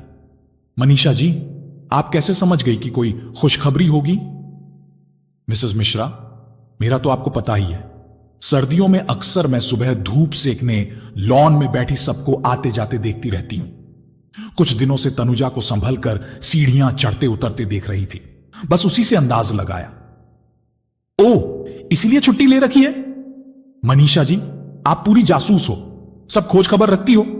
सुनकर सब हंसने लगे। बधाई हो बेटा, यह तो बहुत खुशी की बात है। तनुजा, अब तुम्हें अपना बहुत ज्यादा ख्याल रखने की जरूरत है। कभी जरा भी तकलीफ महसूस हो तो तुरंत हम दोनों को बता देना। जी आंटी जी, वैसे भी सासू मां आएंगी 2 महीने बाद तो कोई चिंता नहीं रहेगी। मां के आने के बाद तो सब कुछ व्यवस्थित हो जाएगा। बड़े बुजुर्गों का अनुभव बच्चों के बहुत काम आता है, खासकर ऐसे मौके पर। एक औरत की तकलीफ औरत ही समझ सकती है। संदीप को कुछ दिनों के लिए अचानक ऑफिशियल ट्रिप पर जाना निश्चित हुआ। अब राधा के सामने सारांश को लाने ले जाने की दिक्कत खड़ी हो गई। राधा को कार ड्राइव करना नहीं आता था। संदीप, 3-4 दिन कैसे निकलेंगे? इस समय मुझे भी लीव नहीं मिलेगी। फिर सारांश को छोड़ने जाना मुश्किल होगा। क्या करूं, कुछ समझ नहीं आ रहा। आप कहो तो मॉम डैड को बुला लें? नहीं राधा, किसी को भी बुलाने की जरूरत नहीं है। 3 दिन की ही तो बात है। अगर तुम मेरी बात मानो तो मां के पास ही रुक जाओ, मॉम जी के पास। राधा कुछ सोचने लगी। राधा, मां ने कभी तुम्हें किसी बात के लिए नहीं टोका, यह भी तुम जानती हो। जो भी कहा पापा ने कहा था, अब कहने वाली बात नहीं है, तो फिर क्या सोच विचार। तुम सही में एक अच्छी मां बन सारांश को संस्कार देना चाहती हो तो तुम्हें भी उसी राह पर कदम बढ़ाना होगा। राधा काफी देर तक सोच विचार में बैठी रही। संदीप ठीक ही तो कह रहे हैं, मैं ही मॉम जी से दूर भागती रही, वह तो हमेशा प्यार लुटाने की कोशिश करती रही। ठीक है संदीप, जैसा तुम कहो, मैं अपना सामान पैक कर लेती हूं। यह हुई ना बात, चलो फिर अभी चलते हैं, सुबह मैं ही वहां से चला जाऊंगा। संदीप ने खुश होकर राधा को गले लगा लिया। रात के 9 बजे थे कि डोरबेल की आवाज सुनकर कमला चौंक गई। इस समय कहीं तनुजा को कोई तकलीफ तो नहीं? उन्होंने दरवाजा खोला तो अरे तुम दोनों, क्या हुआ? सब ठीक तो है? हां मां, सब ठीक है, संदीप अंदर आते हुए बोला। यह सामान, तुम लोग कहीं जा रहे हो? हां मां, मैं 3 दिन के लिए बाहर जा रहा हूं तो सोचा राधा को व्यर्थ आने जाने की दिक्कत ना हो। यही सोचकर मैंने राधा को भी आपके पास छोड़ने का फैसला लिया है। मैं रुक सकती हूं ना मॉम जी? ये कोई पूछने वाली बात है राधा बेटा? मैंने तो तुम्हें कभी पराया नहीं समझा। मेरे लिए तो तुम और संदीप 2 आंखों के समान हो। जाओ अपने कमरे में सामान रखो, मैं खाना बनाती हूं। नहीं मॉम जी, आप अकेले नहीं, मैं भी आती हूं। राधा सामान रखने कमरे में गई तो देखकर चौंक गई। वह जैसा उस कमरे को छोड़कर गई थी वैसे ही व्यवस्थित था। संदीप ने शादी के पहले राधा की पसंद से ही कमरे का इंटीरियर चेंज करवाया था। कमला ने भी उनके जाने के बाद उस कमरे में कुछ नहीं बदला था। खाने के समय कमला ने कोई भी पुरानी बात नहीं छेड़ी। वह नहीं चाहती थी कि राधा आगे बढ़ते हुए पीछे हो जाए। आज बहुत दिनों के बाद पूरा परिवार साथ बैठकर खाना खा रहा है, मेरे लिए यही बहुत है। सुबह संदीप के जाने के बाद राधा कमला के घर के कामों में मदद करने आई तो उन्होंने रोक दिया। बेटा तुम यह सब रहने दो, सारांश को देखो, मैं यह सब कर लूंगी। मैं यह काम क्यों नहीं कर सकती मॉम जी? राधा को लगा कमला अभी भी उससे नाराज है, इसलिए ऐसा कह रही है। बेटा गलत मत ले जाना, 2 दिन बाद तो सब मुझे ही करना है, बस इसलिए, और कोई मतलब नहीं है मेरा। और वैसे भी ऑफिस की भागदौड़ में तुम्हें भी सारांश के लिए समय कम मिलता है, तो जाओ उसके साथ समय बिताओ। जी मॉम जी। राधा सारांश के पास चली गई और सोचने लगी, मॉम जी वैसी तो बिल्कुल नहीं है जैसा मॉम कहा करती थी। राधा को शादी के पहले की मां की दी सीख याद आने लगी। राधा, तू जितनी जल्दी दामाद जी को अपनी मुट्ठी में कर लेगी उतनी सुखी रहेगी। मिसेस मिश्रा बड़ी चालाक है, तुझे कभी सुखी नहीं रहने देगी। मेरी एक ही फूल सी बेटी है, मैं नहीं चाहती कि वह किसी की चाकरी करे। ध्यान रख, तू शादी किसी की चाकरी के लिए नहीं कर रही। शादी के बाद जल्द से जल्द अलग हो जाना, बाकी हम तुम्हारे साथ रहेंगे, संभाल लेंगे। राधा ऑफिस के लिए तैयार होकर आई तो देखा कमला जी पूजा कर रही हैं। मॉम जी चाय बना रही हूं, आप पिएंगी? हां बना लो बेटा, चाय के साथ नाश्ता कर लेना। बना दिया है और डाइनिंग टेबल पर टिफिन पैक करके रखा है, जाते समय लेती जाना। आइए चाय रेडी है मॉम जी। राधा चाय लेकर नाश्ता करने बैठ गई। हमारे कारण आपका काम बढ़ गया ना मॉम, सॉरी। मॉम जी नहीं, मुझे सिर्फ मॉम अच्छा लगता है राधा। मॉम में अपनापन महसूस होता है, मुझे मॉम जी कहकर पराया मत करो। जी मॉम। मॉम एक बात पूछूं? हां पूछो। गैरेज में किसकी क्लास का बोर्ड लगा है? संदीप ने पिछले 2 महीने आपको पैसे नहीं भेजे क्या, इस वजह से किराए पर दे दिया है? मॉम सच में मुझे नहीं पता चला उन्होंने आपको पैसे क्यों नहीं भेजे थे। अरे नहीं राधा, ऐसा कुछ नहीं है, मुझे अब पैसों की कोई जरूरत नहीं है और ना ही वह गैरेज किराए पर दिया है। आओ तुम्हें कुछ दिखाती हूं। कमला अपना गैरेज खोलती है तो राधा दंग रह गई। मॉम, यह वीणा, हारमोनियम, ये कहां से आए और किसके हैं? पापा की गाड़ी वह कहां गई? ये मेरे हैं राधा, और मेरे पड़ोसी, तुम मिल चुकी हो तनुजा से, उन्हें इस्तेमाल के लिए दे दिया। वो तो ठीक है मॉम, ये आपके। अच्छा अभी मैं ऑफिस के लिए निकलती हूं मॉम, इस बारे में शाम को आराम से बात करती हूं। राधा टिफिन लेकर चली गई। संदीप घर से निकलकर सीधे संतोष के घर पहुंच गया। आओ संदीप, कैसा चल रहा है सब? अभी तक तो भाई तेरे प्लान से सब व्यवस्थित चल रहा है, आगे देखते हैं। मैं बाहर जा रहा हूं, जरा मां के यहां चक्कर लगा लेना। आज राधा को मां के पास छोड़कर तुझे बताने चला आया। यह तो बहुत अच्छा किया, भगवान करें जैसा हम सब चाहते हैं वैसा ही हो। सच में यार, मैं भी दिल से यही चाहता हूं, पर यह भी सच है कि धागा ज्यादा खींचो तो टूट जाता है, फिर हमेशा के लिए गांठ पड़ जाती है। मां पर मुझे विश्वास है, वह राधा को अपने प्यार का एहसास करा देगी। पर राधा दिल की बुरी भी नहीं है संदीप। बस थोड़ा समय और, सब ठीक हो जाएगा। जल्दी ही तेरा परिवार एक हो जाएगा। काश तेरी बात सच हो जाए। घर चक्कर मार लेना, मैं निकलता हूं, फिर मिलते हैं। संदीप के जाने के बाद संतोष मन ही मन बोला, मुझे माफ कर देना संदीप।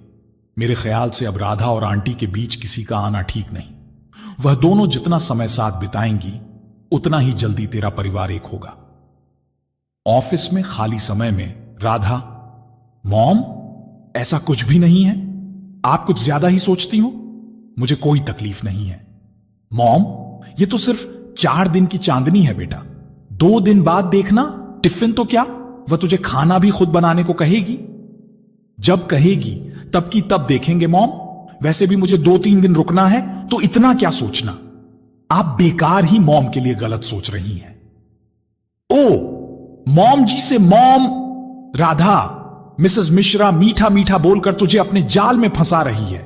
कोई सास अपनी बहू को टिफिन पैक करके नहीं देती, उन्हें अपना बेटा चाहिए। तू मत मान मेरी बात।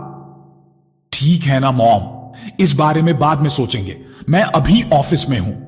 राधा ने फोन डिस्कनेक्ट कर दिया। देखा आपने, मैंने सच कहा था आपसे। राधा को अकेला छोड़ेंगे तो मिसेस मिश्रा उसका फायदा उठा लेगी। क्या हुआ प्रेमवती, साफ साफ कहो। वही हुआ जिसका डर था। संदीप कुछ दिनों के लिए राधा और हमारे सारांश को उनके पास छोड़कर कहीं बाहर चला गया। यह तो अच्छा ही हुआ ना, इसमें गलत क्या है। यहां से राधा का ऑफिस भी तो दूर है, उसे रोज ऑफिस आने जाने में तकलीफ होगी ही। पहले तो उसका ऑफिस पास ही था तो हमें बुला लिया होता। कितना समझाया कि इन सास बहू के झमेलों से दूर अपनी मन मर्जी की जिंदगी जियो, हमेशा खुश रहोगी। दिन भर बेकार ही बहस होती है।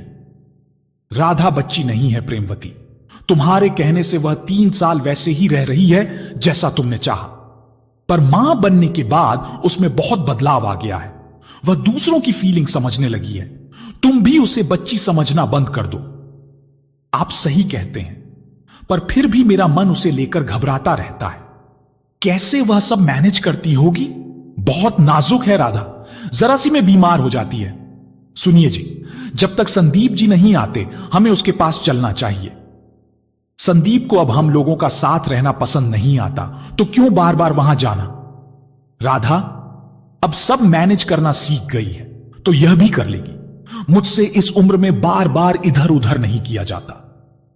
आप साफ साफ क्यों नहीं कहते कि आपको बेटों और बहुओं की गुलामी पसंद आती है।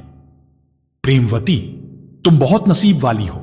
हमारे सभी बच्चे दिल के बहुत अच्छे हैं। आज रानी बनी बैठी हो।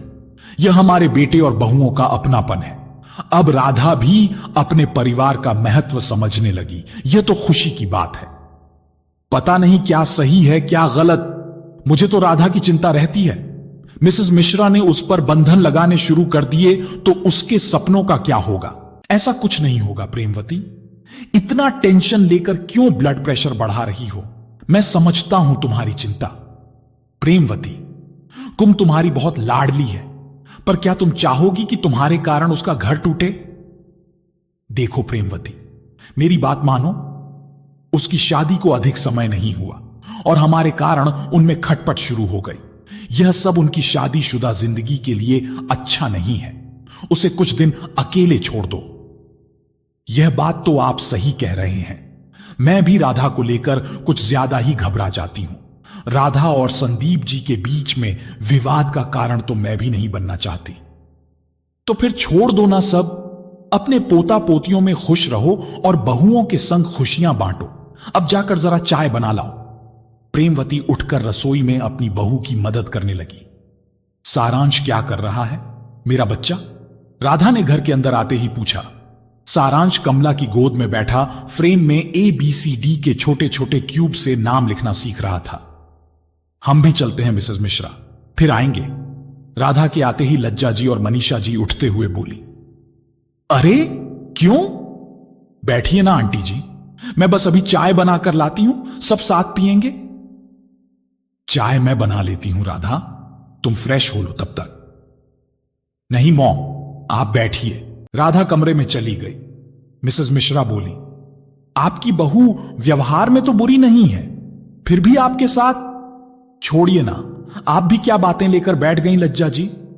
कभी कभी समय हमारे अनुकूल नहीं रहता तो परिस्थितियां भी वैसी बनती चली जाती हैं। कमला ने तुरंत बातों पर विराम लगा दिया। राधा चाय बनाकर ले आई थी। चाय पीकर दोनों अपने अपने घर चले गई। या आंटी रोज आती हैं मॉम?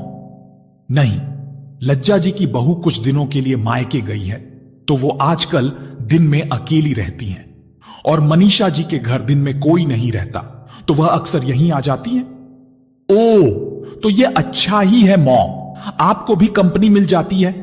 हम सारांश के लिए यह गेम लज्जा जी ही लेकर आई हैं। देखो कितने मजे से खेल रहा है। हां देखा मॉम, मैंने तो अभी तक सोचा ही नहीं कि इसके लिए अब ऐसे गेम लाने होंगे। खेल खेल में ही सही कुछ तो सीखेगा। मैं तो उसे अभी छोटू सा बच्चा समझ रही हूं। मां के लिए तो बच्चे कभी बड़े नहीं होते बेटा, और मां का जीवन बच्चों के बिना अधूरा। यह बात तो अब तुम्हारे समझ में आ ही गई होगी। हम सही कहा मॉम, समय भी कितनी जल्दी बीत जाता है।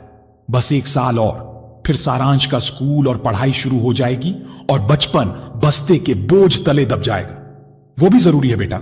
हां मॉम, सही कह रही हो। मॉम अब बताइए, आप सुबह क्या बता रही थी, किस बारे में? राधा, वो वीणा, हारमोनियम, गैरेज में। वो अच्छा, उसके बारे में? कमला अपने संगीत के शौक के बारे में बताती है। वाह मॉम, आप तो सच में कमाल हो। संदीप ने मुझे कभी क्यों नहीं बताया कि आप संगीत में रुचि रखती थीं? उसे कभी बताया ही नहीं। पर क्यों मॉम, आपने अभी तक अपना हुनर छुपा रखा था? परिवार की खुशियों के लिए राधा, कभी कभी हमें दूसरों की खुशियों के लिए कुछ त्याग करना पड़े तो कर देना चाहिए। पर मॉम, हमारी खुशियों का क्या? ऐसा नहीं होता राधा। जब कोई हमें बेहद प्यार करता है तो हमें भी तो उसके प्यार का मान रखना चाहिए ना।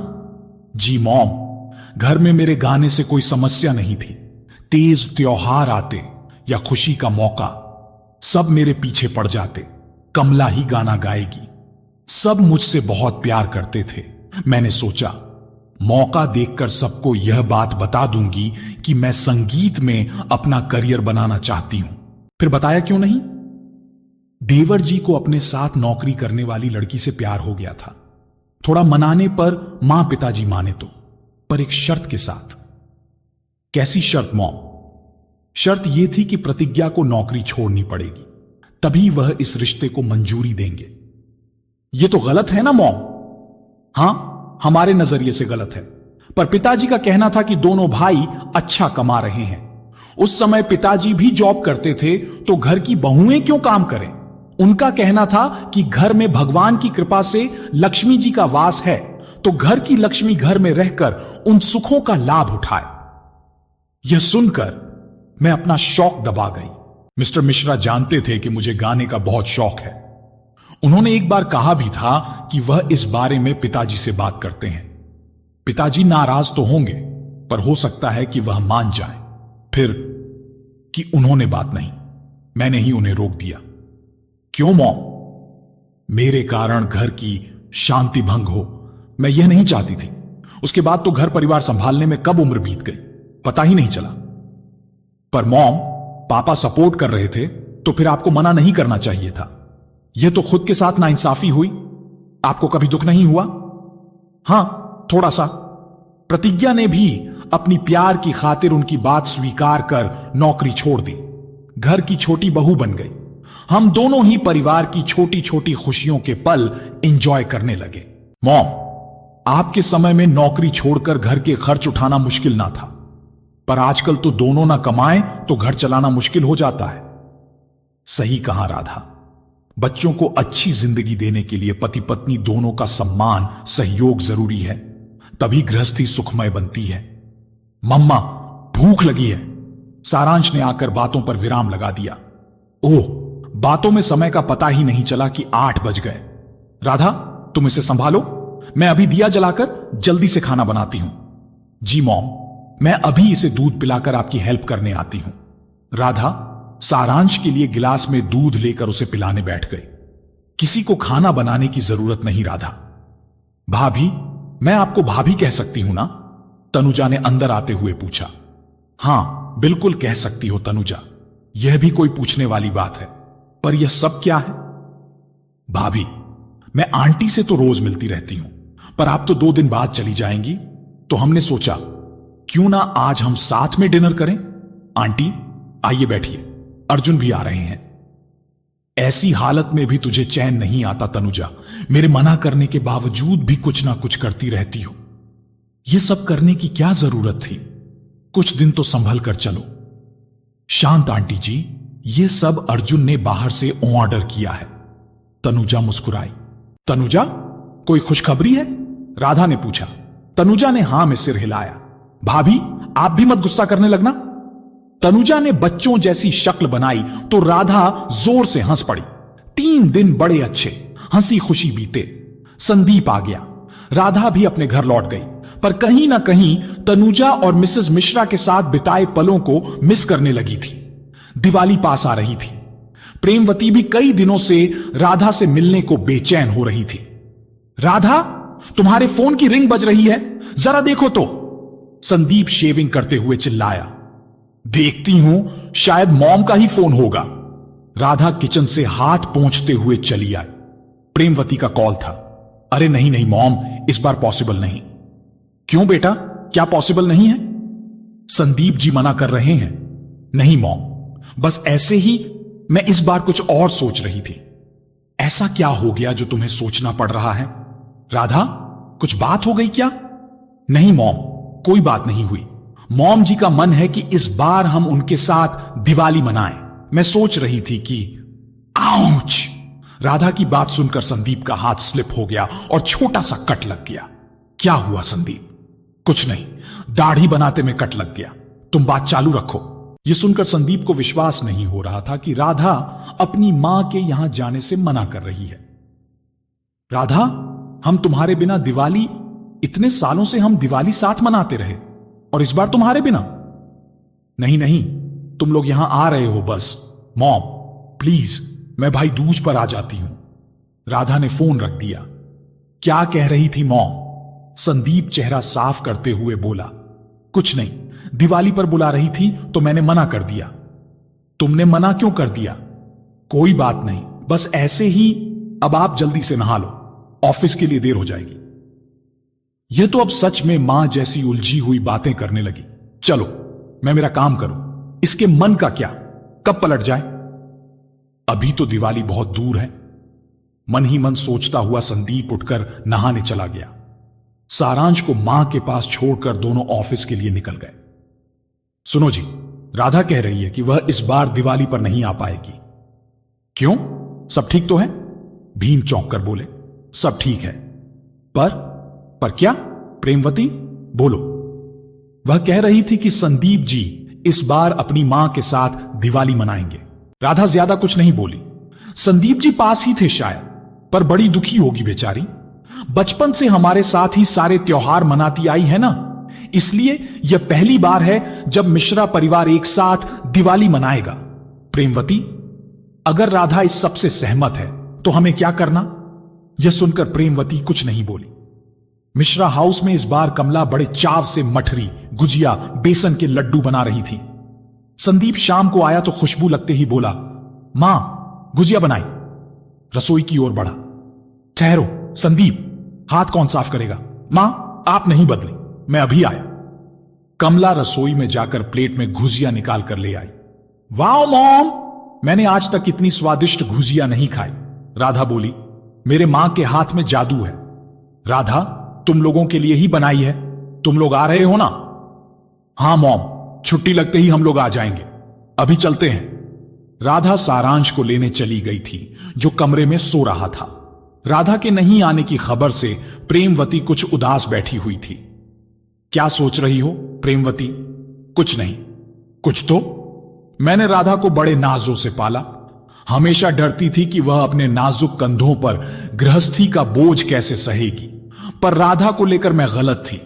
बेटियां गिल्ली मिट्टी की तरह कब मां बाप के साथ ससुराल के रिश्तों में रम जाती हैं, पता ही नहीं चलता। यह बात तो तुमने सही कही प्रेमवती। हमारी बहुएं कितनी अच्छी तरह से घर संभालने लगी हैं। मेरी बातों में आकर राधा वही करती रही जो मैं कहती। मैंने उसे मिसेस मिश्रा से दूर रहने की सलाह दी ताकि वह आजाद जिंदगी जिए, पर अब हालात बदल गए हैं।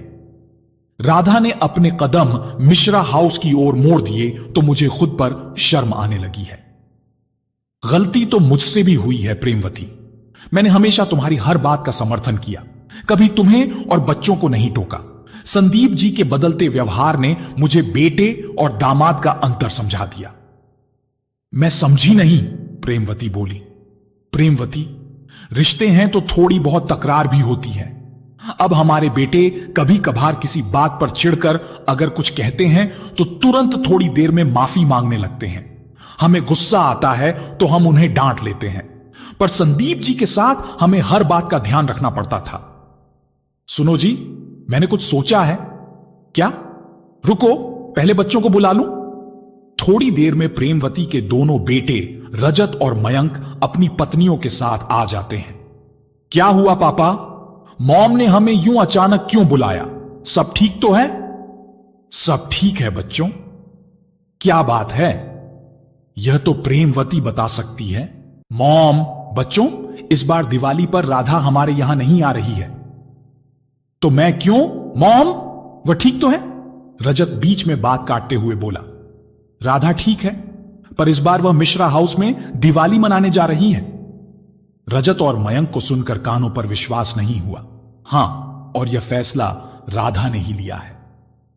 मैं सोच रही हूं कि इस बार लक्ष्मी पूजन के बाद हम सब मिश्रा हाउस चलें। मैंने मिसेस मिश्रा के साथ बहुत गलत व्यवहार किया। उसकी माफी के लिए यह अच्छा मौका है। मॉम, हम तो आपसे हमेशा कहते थे कि राधा को कुछ समय उसके ससुराल में बिताने दो, पर आप हमेशा गलत समझ लेती थीं। प्रेमवती की बात पर उनकी बड़ी बहू दीपाली बोली। पुरानी बातें छोड़िए दीदी, छोटी बहू बोली। हम जरूर चलेंगे। आप इजाजत दें तो हम राधा के घर जाने के लिए कुछ गिफ्ट मंगा लें। तुम लोगों को जो अच्छा लगे करो। अभी जाओ, सो जाओ, लाइट भी बंद करते जाना। बिस्तर पर लेटते हुए प्रेमवती बोली तो भीम मुस्कुरा दिए। राधा, इतनी रात को क्या कर रही हो? आओ, सो जाओ। संदीप ने आवाज लगाई। बस अभी आती हूं, आप सो जाइए संदीप। राधा कुछ देर तक कमरे में नहीं आई तो संदीप उसे ले जाने के लिए उठकर आ गया। राधा कुछ गिफ्ट पैक कर रही थी। यह सब क्या है राधा? आपको मेरे बिना नींद नहीं आती? संदीप, तुम्हारी आदत जो हो गई है। बताओ ना राधा, यह सब क्या है और किसके लिए? तनुजा के लिए। संदीप, उसकी शादी के बाद पहली दिवाली है। दोनों कल अपने परिवार के साथ दिवाली मनाने जा रहे हैं। सुबह ऑफिस जाते समय उसे देती जाऊंगी, फिर तो जब वापस आएगी तभी मिलना होगा। ओके, लाओ, मैं भी हेल्प करता हूं। दोनों मिलकर करेंगे तो जल्दी हो जाएगा। वैसे यह सब कब खरीद लिया? ऑनलाइन मंगवाया? नहीं, यह सब मॉम ने लाकर रखा था। मुझे तो ख्याल ही नहीं आया था। मॉम मुझसे बोली कि मैं यह ले जाकर अच्छे से पैक कर दूं और सुबह आते ही तनुजा और अर्जुन को गिफ्ट कर दूं तो उन्हें ज्यादा अच्छा लगेगा। दोनों ही मॉम को बहुत मानते हैं और अक्सर कुछ न कुछ करते रहते हैं। मां ही दे देती। मैंने भी यही कहा था। वह बोली, अगर हम दोनों देंगे तो उन्हें ज्यादा अच्छा लगेगा, जैसी मां की मर्जी। सुबह सारांश को मां के पास छोड़कर राधा और संदीप दोनों साथ में तोहफे लेकर तनुजा के यहां पहुंच गए। डोरबेल की आवाज सुनकर अर्जुन ने दरवाजा खोला। अरे, आप लोग आइए, अंदर आइए, अर्जुन बोला। पैकिंग हो गई या हम आपकी मदद करें? संदीप ने पूछा। नहीं, सब हो गया, तनुजा बोली। आप बैठिए संदीप भैया, मैं अभी चाय बनाकर लाती हूं। नहीं तनुजा, रुको, राधा ने टोका। क्या हुआ भाभी? राधा ने हाथ में लिए पैकेट्स अर्जुन की ओर बढ़ा दिए। इसे पकड़िए। ये सब क्या है भाभी? ये आप दोनों के लिए दिवाली के गिफ्ट्स हैं। अब तो दिवाली के बाद ही मिलना होगा। दोनों की पहली दिवाली की बहुत बहुत बधाई। राधा तनुजा को गले लगाकर बोली। अब चलते हैं, ऑफिस के लिए देर हो जाएगी। चले राधा जी? संदीप चलिए। 1 मिनट भाभी। तनुजा, राधा को रोक अर्जुन से बोली, आप जो लाए हैं वह तो दीजिए। अच्छा हुआ याद दिला दिया, मैं तो भूल ही गया था। अर्जुन ने संदीप और राधा के हाथों में अपने लाए तोहफे पकड़ा दिए। आप लोगों से हमें बहुत प्यार मिला। यह आप लोगों के लिए है। यह दिवाली आपके जीवन में नई रोशनी लेकर आए। Thank you so much. तुम्हारी यात्रा शुभ हो। अब हम निकलते हैं। दोनों ऑफिस के लिए निकल गए। 2 दिन बाद संडे था और उसके बाद ही दिवाली की छुट्टियां भी। संडे की सुबह दोनों बालकनी में बैठे चाय पी रहे थे। संदीप, मुझे तुमसे कुछ कहना है। हां बोलो, क्या बात है? संदीप, मैंने दिवाली को लेकर अपने प्लान में कुछ बदलाव किया है। बस मुझे उसी बारे में तुमसे बात करनी है। यह सुनकर संदीप को अपने किए कराए पर पानी फिरता दिखाई देने लगा, पर फिर भी उसने संयम से काम लेते हुए पूछा, ऐसा क्या बदलाव किया है राधा? मैं कहते हुए राधा रुक गई। राधा, खुलकर कहो। राधा, वैसे तुमने जो भी सोचा उसे लेकर मुझे कोई दिक्कत नहीं, बस तुम्हें खुशी मिलनी चाहिए। संदीप ने राधा के कंधे पर हाथ रखकर मुस्कुराते हुए कहा। संदीप मन ही मन बहुत दुखी हो रहा था। मां कितने दिनों बाद इतनी खुश दिखाई दे रही थी कि उसके बेटे बहू उसके साथ दिवाली मनाएंगे। पर अब खैर छोड़ो, मुझे उस पर नाराज नहीं होना है। मां से क्या कहूंगा? संदीप सोच में डूबा हुआ था। क्या सोचने लगे संदीप? कुछ नहीं, बस मां के बारे में सोच रहा था। मां बता रही थी कि सारांश के लिए कल कपड़े खरीदने गई तो इन छोटे महाराज ने अपने कपड़े खुद पसंद किए हैं। राधा, संदीप ने हंसते हुए कहा। हां, मुझे भी बताया उन्होंने। बातें तो सुनो इसकी। मैं बड़ा हो गया हूं, मुझे भी पा जैसी गाड़ी चाहिए। मैं दादी को गाड़ी में बिठाकर घुमाऊंगा। मम्मा, दादी पूरा दिन घर में काम करती है। सारांश तुतला कर बोला। अच्छा, और मम्मा पापा को? आपके पास तो गाड़ी है ना? मम्मा, आप तो रोज ही घूमते हो। और स्कूल कौन जाएगा? राधा ने पूछा। मैं और दादी। सारांश राधा के गले में लटकते हुए बोला। देखा संदीप, सारांश मॉम के घर में भाइयों के बच्चों के साथ खेलता कम, रोता ज्यादा था। अब मां के साथ साथ बड़ी बड़ी बातें करने लगा है और अब काफी साफ बोलने लगा है। हां राधा, मां मुझे भी कह रही थी कि सारांश के तुतलाने की चिंता छोड़ दो। मां बताती है कि मैं भी ऐसे ही बोलता था। सारांश भी जल्दी तुतलाना बंद कर देगा। अच्छा, दिवाली का क्या प्लान है? राधा, ओ हां, वह बात अधूरी रह गई। मैंने निर्णय कर लिया है कि मैं अब रोज रोज मिश्रा हाउस नहीं जाऊंगी। ओ, पर क्यों? कुछ हुआ है क्या? अरे पहले पूरी बात तो सुनो, राधा बोली। मैंने घर शिफ्ट करने का फैसला कर लिया और इसके लिए मूवर्स एंड पैकर्स वालों को मैंने फोन कर दिया है। वह लोग आधे घंटे में आ जाएंगे। पर इतना बड़ा फैसला करने से पहले पूछना तो चाहिए था। राधा, कहां घर लिया है? लोकेशन क्या है? और ऑफिस से कितनी दूर है? संदीप अब कुछ चिढ़कर बोला। जरूर इसकी मॉम ने इसके दिमाग में कोई नया फितूर भरा होगा। संदीप मन ही मन बड़बड़ाया। इसमें पूछने वाली कोई बात नहीं लगी संदीप, और ना ही मेरे मॉम डैड को इस बारे में कुछ पता है। तुम यह तो नहीं सोच रहे कि मैं उनके कहने से कर रही हूं? राधा ने पूछा। अरे नहीं नहीं, ऐसा कुछ नहीं है। मैं तो बस यह सोच रहा कि पता नहीं कैसी जगह घर लिया है। मूवर्स एंड पैकर्स वाले आ गए थे, उन्होंने फटाफट सामान पैक कर दिया। सुनो, यह एड्रेस लो और यह सामान वहां पहुंचाकर सेट करो, हम पीछे से आते हैं, राधा बोली। राधा ने मकान मालिक को फोन कर दिया था, वह भी चाबी लेने आ गए थे। चलिए संदीप, हमें मिश्रा हाउस जाना है। मिश्रा हाउस? क्यों? पहले वहां चलो जहां सामान भेजा है, संदीप उदास होकर बोला। चलेंगे संदीप, पर कुछ काम है, फिर हम सारांश को मॉम के पास छोड़कर चलते हैं। हम ठीक है। बुझे मन से संदीप गाड़ी ड्राइव करने लगा तो राधा मुस्कुरा उठी। मूवर्स एंड पैकर्स वालों को देख कमला चौंक गई। आप लोग यहां, और ये किसका सामान है? जी, इन्होंने भेजा है और कहा है सब कुछ अच्छे से सेट कर देना। एड्रेस पर लिखे नाम को देखकर कमला चौंक गई। संदीप मिश्रा? ये संदीप मिश्रा ने भेजा है? कमला खुशी से चहक कर बोली, जी, अब आप बताइए कहां रखना है? कमला सारा सामान सेट करवा लेती है। उसकी आंखों से बार बार खुशी के आंसू छलक उठते हैं। तभी संदीप पीछे से वहां पहुंच गया। हमारा सामान जिस ट्रक में निकला, ये वही ट्रक है ना राधा? हां संदीप, ये वही ट्रक है और ये वह घर है जहां मैंने रहने का फैसला किया है। राधा मुस्कुराई। Oh, thank you Radha, thank you so much. आज मैं बता नहीं सकता कि मैं कितना खुश हूं। राधा, तुमने मुझे आज दुनिया की सबसे बड़ी खुशी दी है। तुमने भी तो संदीप आज तक वही किया जिसमें मेरी खुशी थी।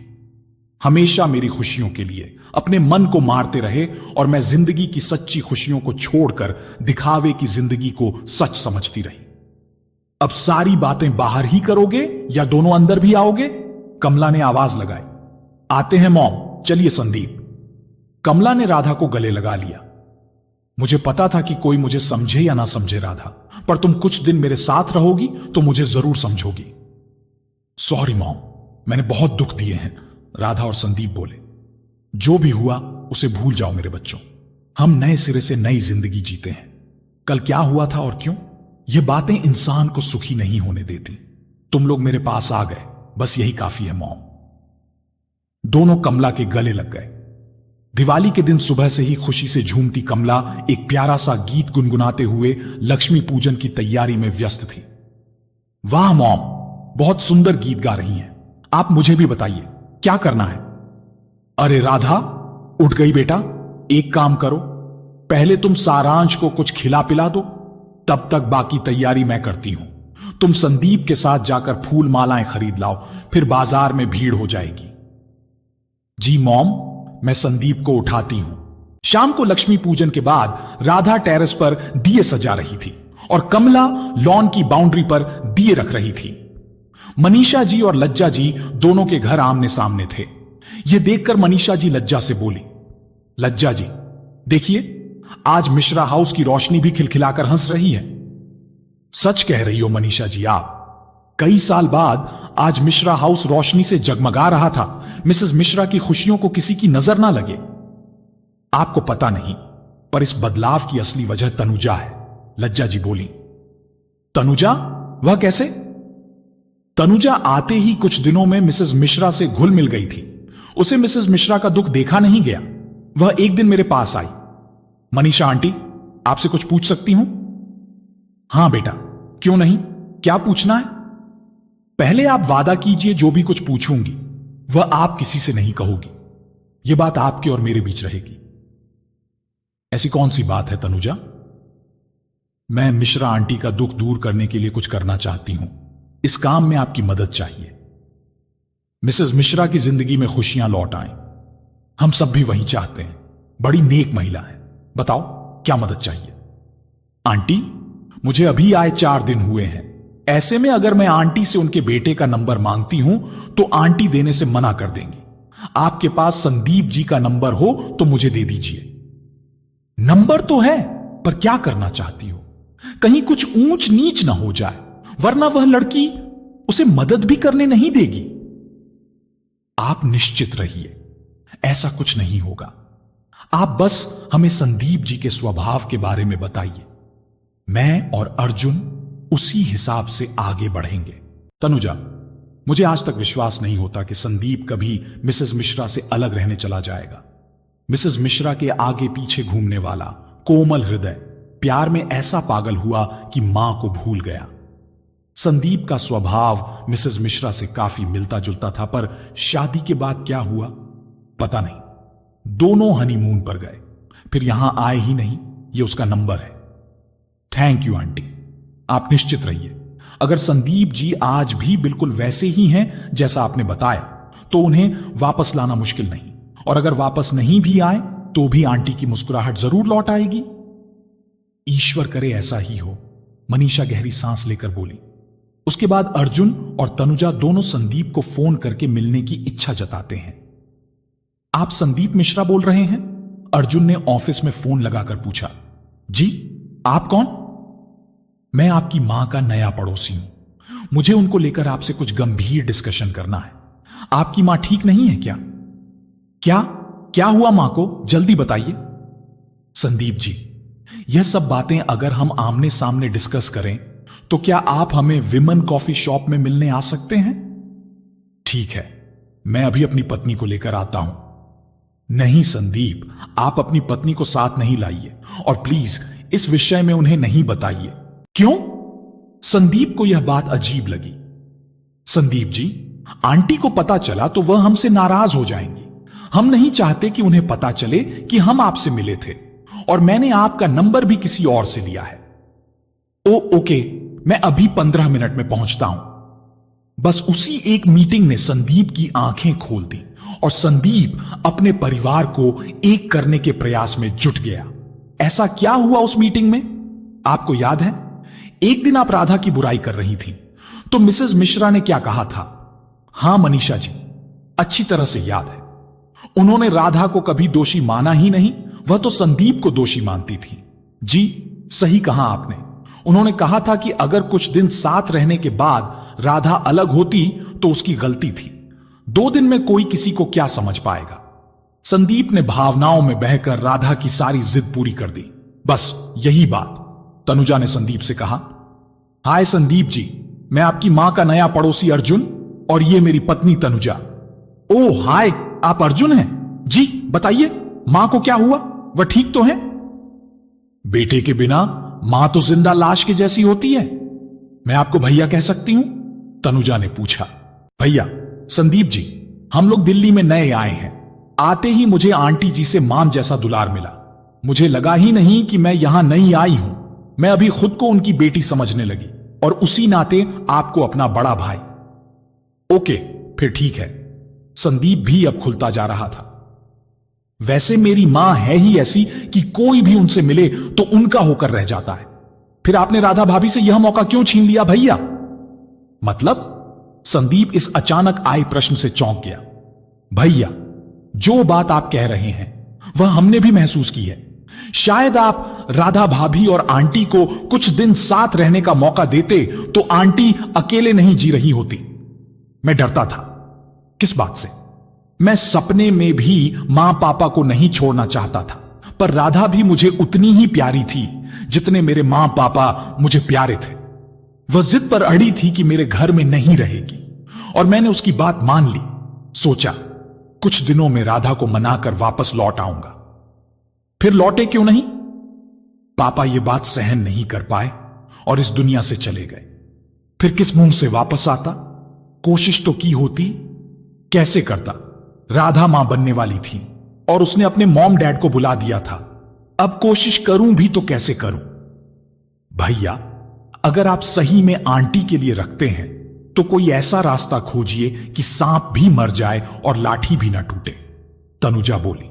हां संदीप जी, आंटी को हर घड़ी आपका इंतजार रहता है। कहीं ऐसा ना हो कि आप सोचते रहे और आपके पिता की तरह आंटी। नहीं नहीं, मां को कुछ नहीं हो सकता। आप ठीक कहते हो अर्जुन। मुझे कुछ ऐसा करना होगा कि किसी को भी बुरा ना लगे और मेरा बिखरा परिवार एक हो जाए। भैया, हमें एक बात और याद रखना है। क्या? संदीप ने पूछा। हमारी मीटिंग के बारे में किसी को पता नहीं चलना चाहिए। यह बात हमें याद रखना है, नहीं तो बना बनाया खेल बिगड़ सकता है। बस उस दिन से जो कोशिश शुरू हुई थी, आज 6 महीने बाद सफल हो पाई। सही कहा आपने मनीषा जी, लज्जा जी बोली। तनुजा की कोशिश मिसेस मिश्रा के आंगन में उजाला ले आई। तभी 2 गाड़ियां मिश्रा हाउस के सामने आकर रुकी। गाड़ियों को देखकर राधा खुशी से चहक उठी। मॉम, डैड, भैया, भाभी, आप सब अचानक? आप सभी को हैप्पी दिवाली कहते हुए राधा अपनी मां के गले लग गई। मॉम! राधा कमला को आवाज लगाते हुए अंदर आई। क्या हुआ राधा? मॉम, डैड और भैया भाभी आए हैं मॉम। अरे वाह, तो अंदर लेकर आओ इन्हें, बाहर क्यों खड़ा कर रखा है? कमला खुद बाहर आकर सभी को अंदर आने के लिए कहती है। मिसेस मिश्रा, आपको दिवाली की शुभकामनाएं। हमसे जाने अनजाने में जो भी गलतियां हुई हैं, हम दिल से उसके लिए। पुरानी बातें छोड़िए प्रेमवती बहन, कमला ने बीच में ही टोका, आज खुशी का मौका है, ये लीजिए, गुजिया खाइए और दीपावली मनाइए। मिश्रा हाउस की खुशियां लौट आई थी। देर रात तक घर सबकी हंसी ठिठोली से गूंज रहा था। कमला मन ही मन ईश्वर को धन्यवाद दे रही थी। संदीप तनुजा और अर्जुन को फोन करके खुशखबरी दे रहा था। राधा इस सब से अनजान दोनों परिवारों को साथ देखकर खुश हो रही थी। प्यारे साथियों, जिंदगी की इस कहानी से हमें एक बहुत गहरी सीख मिलती है।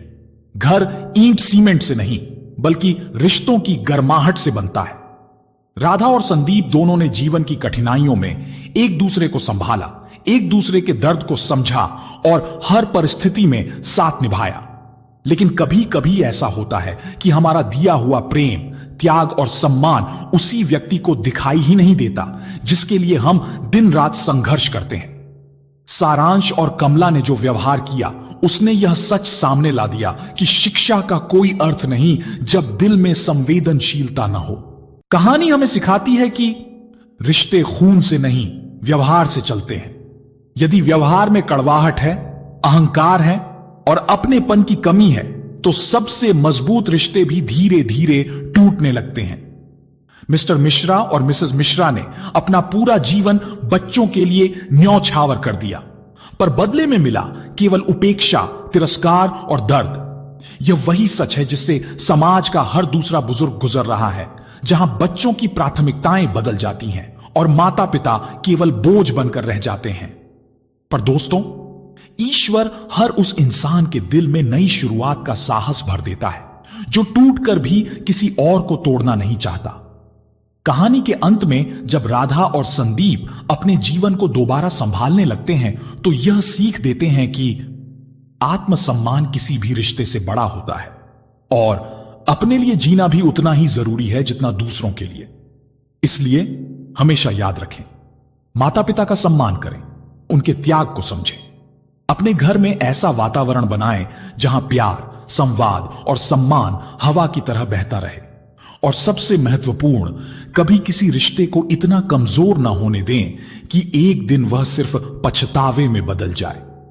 कहानी का यही संदेश है कि रिश्ते संभाल कर रखने से चलते हैं और टूटने के बाद जो बचता है वह केवल दर्द होता है। प्यारे साथियों, तो कैसी लगी आपको हमारी यह कहानी? अगर कहानी अच्छी लगी हो तो कमेंट बॉक्स में जरूर बताएं। तो आज के लिए बस इतना ही। मिलते हैं अगली वीडियो में एक और नई कहानी के साथ। तब तक के लिए खुश रहें, अपना और अपनों का ख्याल रखें। जय श्री राधे कृष्ण।